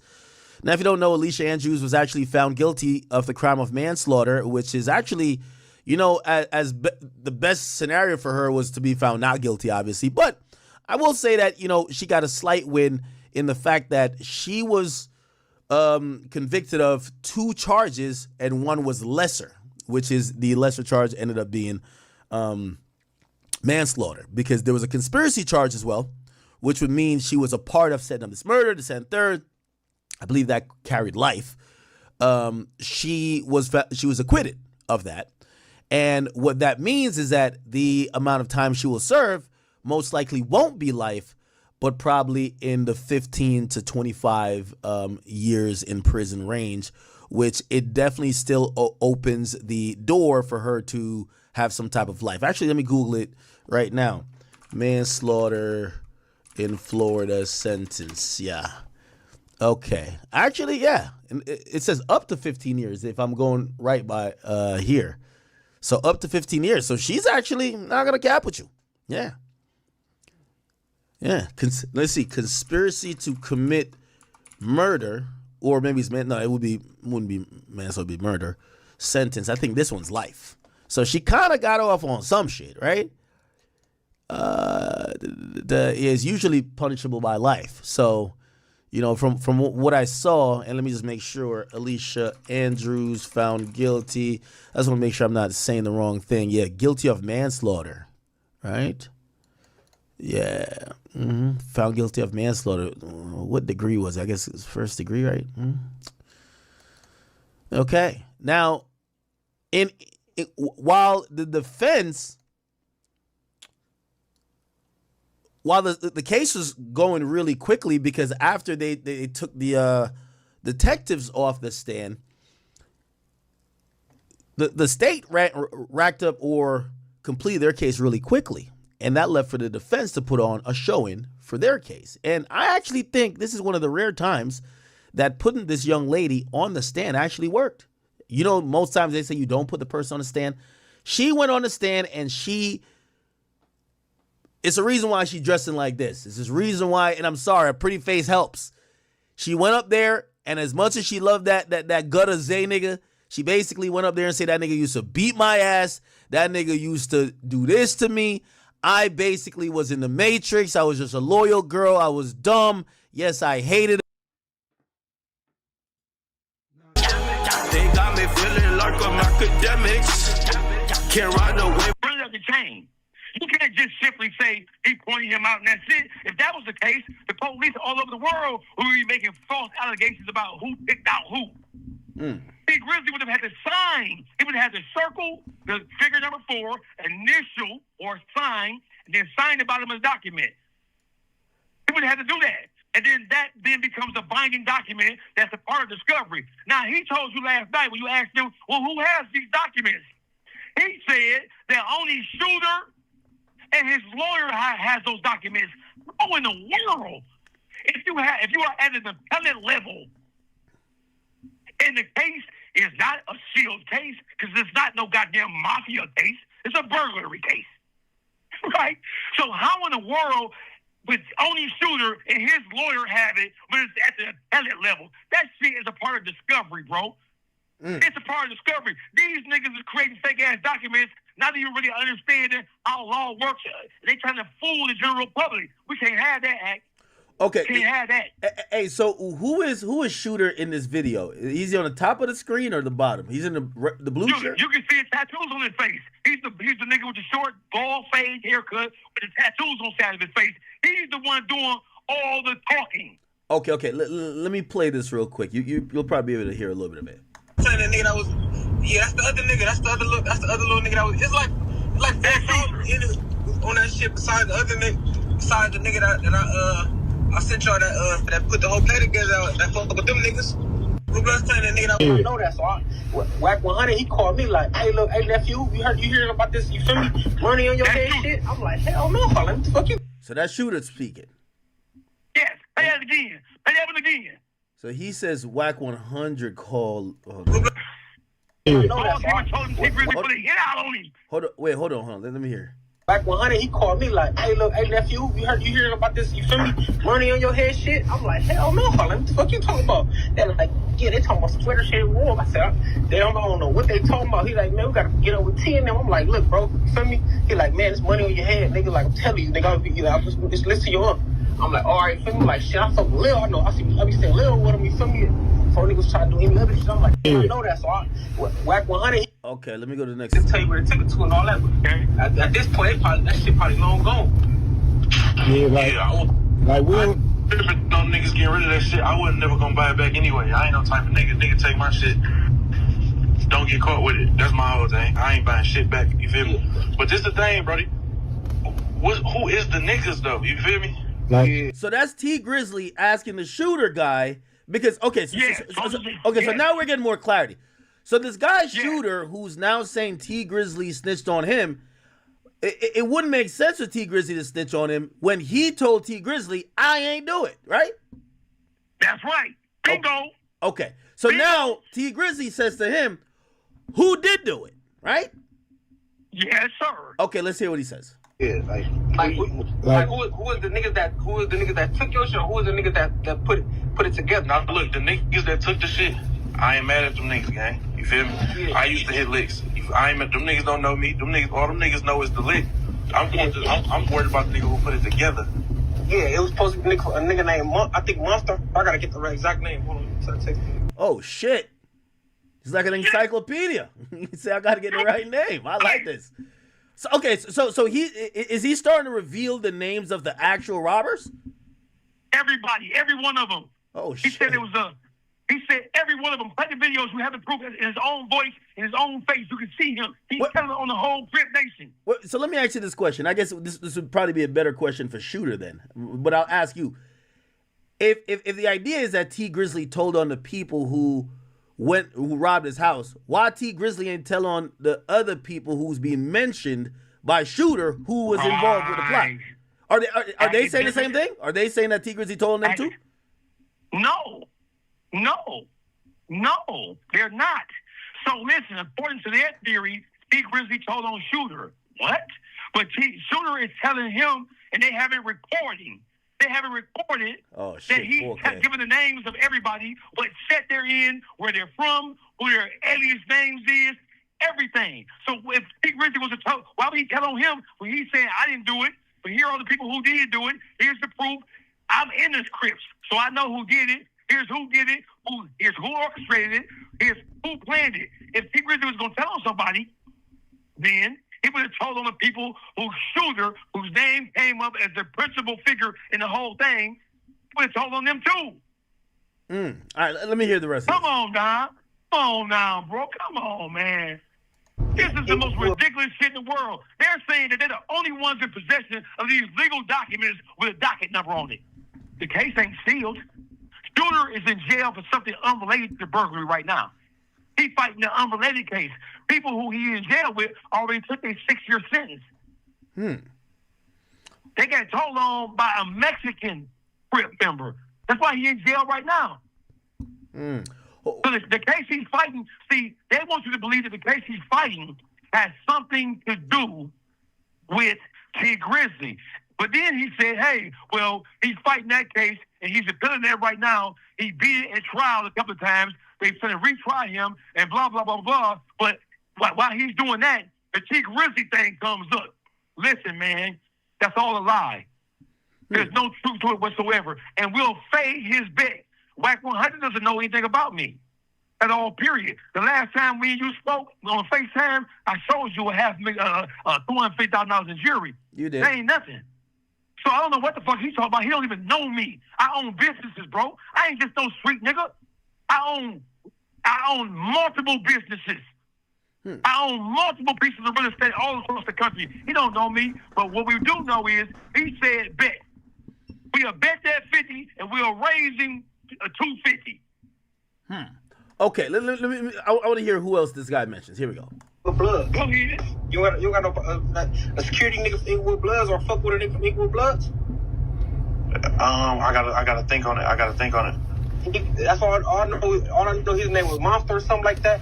He's from Inglewood Bloods. What about Monster from Inglewood Bloods? Okay. They would have took it to and all that. But at this. Okay, let's see. The Mexican nigga from Great. Yeah. He was a part of or the whole crew, bro. You feel me? You ain't hear this from me, bro. You ain't hear this from me, all right? Yeah, we ain't hear from him. Chat, we ain't hear from him. That's not Shooter, is it? Yes, it is Shooter. Yes, it is. Yes. Yeah, but it's not really telling. He said you ain't hear from me. Yeah, that's a good way to cover the telling. I like that. You ain't hear from me, but I just yo, chat. That's the new strategy in the interrogation room. Just tell a cop the real deal and tell him you ain't hear from me. I like that. Yeah, you ain't got to worry about that. All right, it's Nick. It's my cousin from Schoolyard, bro. Boom. What? He said his cousin from Schoolyard? That's exactly what he said, right? Excuse me, academics. His cousin? Oh, nah. No way. That nigga is diabolical. He told on his own cousin. That nigga is diabolical. He told on his own cousin. Oh nah, this is cinema. Hold on. Mexican niggas from Great and two niggas from home. They all get money together. They all fuck around, kicking around. You feel me? Boom. Them niggas that's press play on. You feel me? Yeah.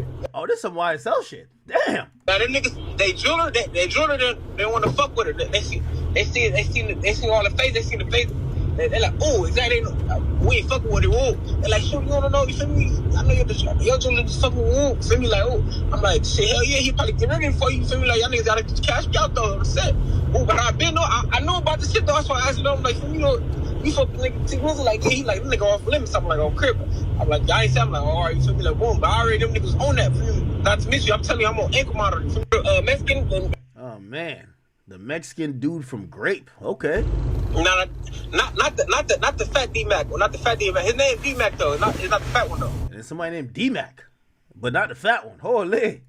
I know the skinny one that be getting to the money. Yeah. Skinny. Wait. So how is this guy's calling other people snitches? That is the $1 million question. So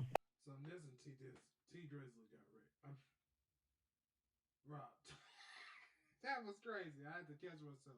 Oh shit, that was crazy. T Drizzly got robbed. And... All right, so where are these niggas went to? If you can't quit the P word, I want to let you know that Scripture tells us that success. We're going to talk about the backlash. The backlash. Everyone's mad.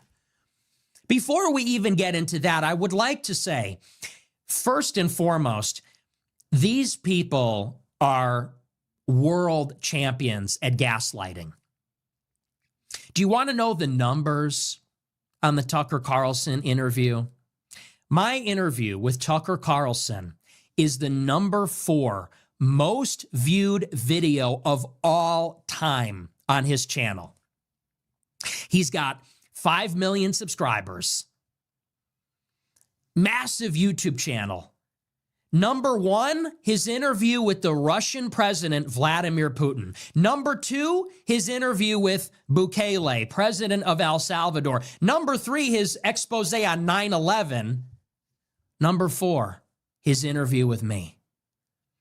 It just crossed the threshold, 5 million views. It's a little bit higher than that.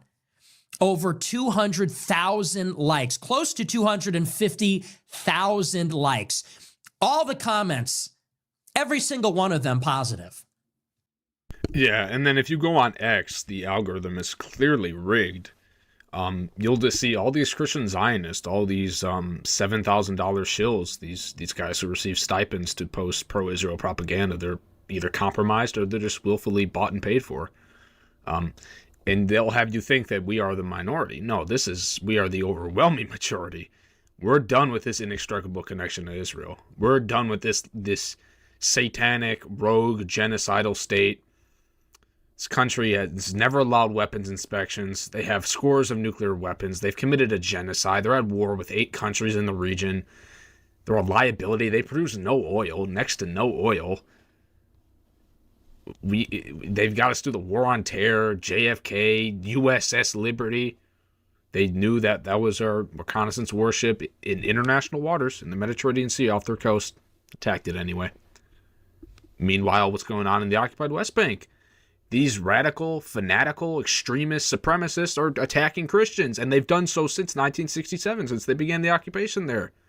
Burning down, our infrastructure, neighborhoods, vandalizing churches, graffitiing churches, writing anti-Christian, bigoted statements about Jesus and the Holy Mother. And scroll through, look at all the top comments. Every single one, a lot of them are jokey and funny, but they're all saying, we literally could not wait for this interview. On Tucker Carlson's Twitter, 100,000 likes, close to 20 million views. On Instagram, his picture with me, close to 200,000 likes. It was one of the most liked, most talked about, most anticipated, most viewed interviews he has ever done. And the reaction almost universally positive. Tucker is one of the #1 shows in America right now, if not the #1 news show. And my interview was the #1 interview this year on that platform. So don't be gaslit. Let's just stop for a moment and say, this is a triumph. This is a breakthrough. This is a massive victory for America First. For 10 years, I was canceled. For 10 years, I was blacklisted under a false pretense. A story which I told in the interview, and now it's finally getting out. It's a story that people didn't know. It's a story my own family didn't know. Of course, except my parents, obviously, they knew. But I can't tell you how many people, and I've seen this from influencers, I've also heard it from people in my life, they tell me I did not even know that you were a normal conservative, mainstream, generic normie, and Ben Shapiro tried to cancel you when you were a freshman in college, when you were 18 years old. They didn't even know. And this is like it's like the Revenant. It's like Gladiator. It's like one of these classic movies where the hero is totally knifed in the back and left to die. Okay, he's a nationalist, white nationalist, racist, so of course. And it's this remarkable journey where you have to repair your reputation or come back from the dead or the brink of death in a certain sense. From the time I was 18 years old, I had Shapiro, Cabot Phillips, Cassie Dillon, Right Wing Watch, Media Matters, the ADL, the SPLC, lying about me, trying to make it out like I'm a bad person, like I'm evil, like I'm this psycho skinhead or something, like I hate everybody and I'm like this wannabe mass murderer. They made my high school friends hate me. My high school friends wouldn't talk to me because of this reputational destruction. Yeah, I mean, that's what they do. They pressure you into perhaps changing your views, right? Many people don't have the conviction of Nick Fuentes, and he stayed forthright. And look, he was vindicated. And I think, I think his story is a microcosm of many of us. We didn't grow up hating Israel. We didn't grow up knowing about 9/11, USS Liberty, all this stuff. We're normal kids. Maybe some of us were indoctrinated with pro-Israel beliefs even, right? Churches and whatnot, dispensationalism in the 21st century. But their actions turned us against them. And then they play the victim. So it's perpetual victimhood. They start everything. I thought he was going to say, just like the blacks. That's funny.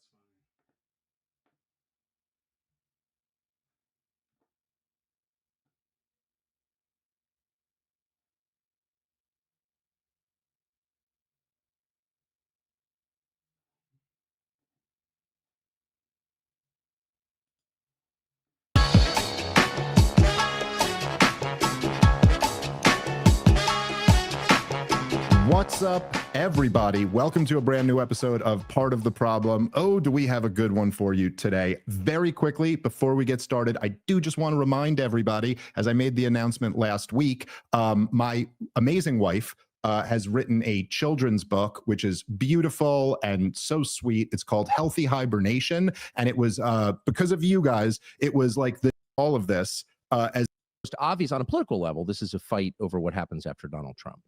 What does the Republican Party look like? Does it actually adopt an America First foreign policy as promised 10 years ago? Or does it maintain its neoconservative posture, which is very unpopular with the public and has borne no fruit? I mean, it's been a disaster on every level for the United States for, since 9/11, at least. But what happens after Trump goes? And that's what this is about. That's why they're vesting the energy in this. That's what the rage is about, because they don't want to lose control of foreign policy. I just can't say that enough. It's about foreign policy. They don't care about domestic policy because they don't care about the United States, but they do care about the U.S. Treasury and the Pentagon, the projection of force on behalf of Israel. And so that's what they're arguing about. And again, that's a very unpopular position with the public, which is why they don't say it out loud. My position has always been, I'm not ashamed of my views. I'm happy to talk about my views with anybody. I don't think I have any reason to be ashamed of my views. I think they're actually kind of moderate, honestly. They're different from the way things are operating now. And of course, I disagree with the direction the U.S. government's taking in a whole bunch of different ways, but I don't think we should burn the U.S. government down. My view, which I know is yours as well, is the U.S. government should act on behalf of American citizens. America first. Doesn't mean a bellicose posture, doesn't mean you attack people. In fact, it probably means you attack fewer people and you shed less blood. You act on behalf of your citizens. They own the government. They pay for the government. It's in their name that all this is being conducted. So that's a really simple concept. It's the most powerful, resonant concept in American politics. It brought Trump the majority of the popular vote. And I believe it. I sincerely believe that. And most people do. They don't. So that's what this really is about. As for Fuentes himself, I thought a lot about it for many reasons. And for one, Nick had attacked my family, my father, my wife, one of my children by name a lot. And so it's hard. It was hard for me to get over that, For another, as I've said a million times, I thought he was a Fed. And I thought this was part of, an op designed to tar sane, anti-neocon, pro-realist foreign policy people like you and me and Glenn Greenwald and Sachs and, but normal people tar us as Nazis. I did suspect that. I don't know if that's true or not. I raised that with him. But basically, in the end, I decided Nick Fuentes can't be canceled. They've been trying since he was a freshman in college. It doesn't work. In fact, he's gotten bigger. He is enormously talented. Anyone who denies that is lying. And he has a not fully coherent, but a semi-coherent kind of position. And I would like to hear what it is, because that's kind of my job. And I'm also interested because he's the most influential voice for men under 30 in the United States. More influential than me, more influential than you. I don't think there's any question about that. Yeah. I spent a lot of time thinking about this and talking to a lot of people about it. And I think that is true. So it's not like I didn't make Nick Fuentes, hardly.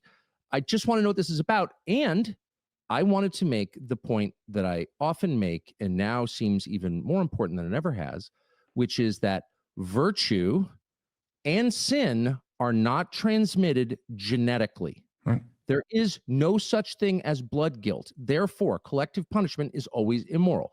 God created each person individually. He did not create communities at once. He created people, and all of us will die and in the end face God alone. So it's about the person. And people can be changed by God, by the way. And the New Testament is that story of people who were, in the case of the whole hero of the New Testament, the human hero was a guy called Paul, was murdering Christians as a Pharisee, and then becomes the greatest proselytizer in the history of Christianity and my personal hero. So, don't tell me that people can't be changed because of their blood. Now, that is the basis. That position is the basis of Western civilization. We often talk about Western civilization, and we're all defending.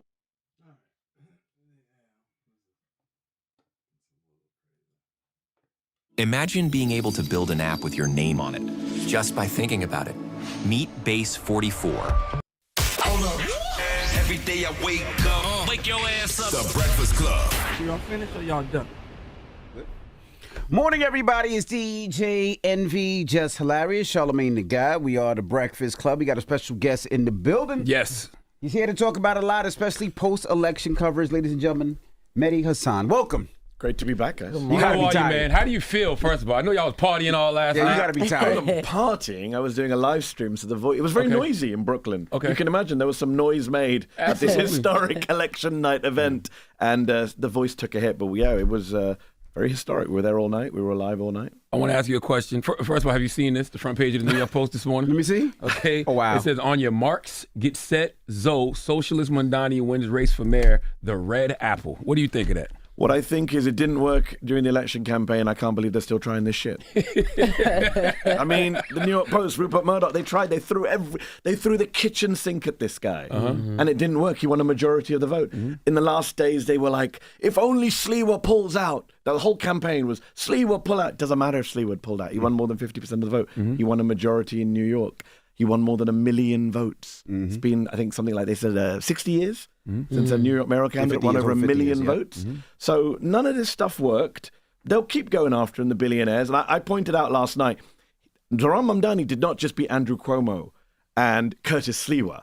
Zoran Mondani beat Bill Ackman and Michael Bloomberg and Reed Hastings and James Murdoch and the Walmart woman and the Home Depot guy and DoorDash and Airbnb and all the billionaires and corporations who threw all that cash at him. He beat them all. What do you think about Bill Ackman reaching out last night? what did you think of that? First of all, it was a very short tweet. Yeah. Bill Ackman writes these War and Peace Tolstoy tweets, a very short tweet. I tweeted last night thoughts and prayers to Bill Ackman and Elon Musk. This guy spent his entire campaign attacking. He suggested that Zoran Mondani is some crazy jihadist terrorist radical. And for people that don't know who he is, he's a hedge fund manager. He's worth about $10 billion. I envy the people who don't know who he is. I wish I didn't know who he was. But he spends a lot of money and time online. And what's interesting is it's why people hate politics in this country, right? It's so cynical. He spent the entire campaign saying that guy is a terrorist. He hates Jews, like the most extreme incendiary rhetoric. And then he wins. He's like, hey, man, I'll work with you. You need me? I'm here for you. Hold on. I thought you just told us the end of the world was going to happen if this guy won. That's like, right. make your mind up. But I do have a question. So a lot of people were saying that Mamdani promised a lot. I see you in the elevator. Yeah. And some of the things he said, free MTA. Rent freeze, eliminating fares for city buses, stabilizing universal rents. child care, building a large There's number lot of that he affordable promised. housing. And they're going to be on a... Raising taxes. He's going to fund all this by raising taxes. On the right? top earners and corporations. Building 200,000 houses. So he's going to be on a timer. So what do you say to those people? Can he get all those things done with everybody against him in politics, I should say? Well, what's interesting is that everybody is not against him. The public are with him, right? He's got a massive mandate. Donald Trump is a man. Let me just put context. Donald Trump is a man who's never won more than 50% of the vote, right? In 2016, he lost the popular vote, still beat Hillary. In 2020, he lost popular vote and everything else to Biden. In 2024, last year, he got 49 point something percent of the vote. He never hit 50%. Have you listened to how Republicans talk? Like they own the place. We have a mandate. Millions of people voted for this. The people are with Trump. You need to have Democratic leaders who are willing to do the same thing. I want to hear Zoran Mamdani in every speech go, more than 1 million people voted for me. Like that should be his line in every interview at the start and end of every time he talks, because that is his mandate. Those are the people who are with him. And the fact that you were able to just reel off his policies. Because he said it so much. Yeah. Because it works, right? Like Hillary Clinton ran with like a 700-page policy platform. No one knew what it was. Donald Trump said ban Muslims, build a wall. People remember that stuff. So it was political genius to communicate with those kind of simple, popular appeals. Is he going to pull it all off? We will see. I mean, we know that he doesn't have the power to do everything on his own. Luckily, the governor is now an ally. Kathy, even though Schumer and others wouldn't back him, he did get the backing of the governor. I interviewed Tish James last.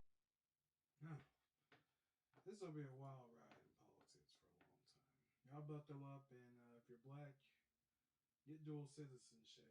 We need to start heading out. All right, like, comment, and subscribe if you like my reaction content. I'm also about to start a new podcast. Don't quote me. It's going down. We're about to be really lit. I ain't gonna lie to you. I just gotta get it. You know what I mean? And I know how I'm going to run it, too. That's going to be the funniest part. I know how I'm going to run it. Like, I know how I'm going to run it. So, yeah. Don't quote me. Holla at your boy. We about to be litty in the bitty. On some titty.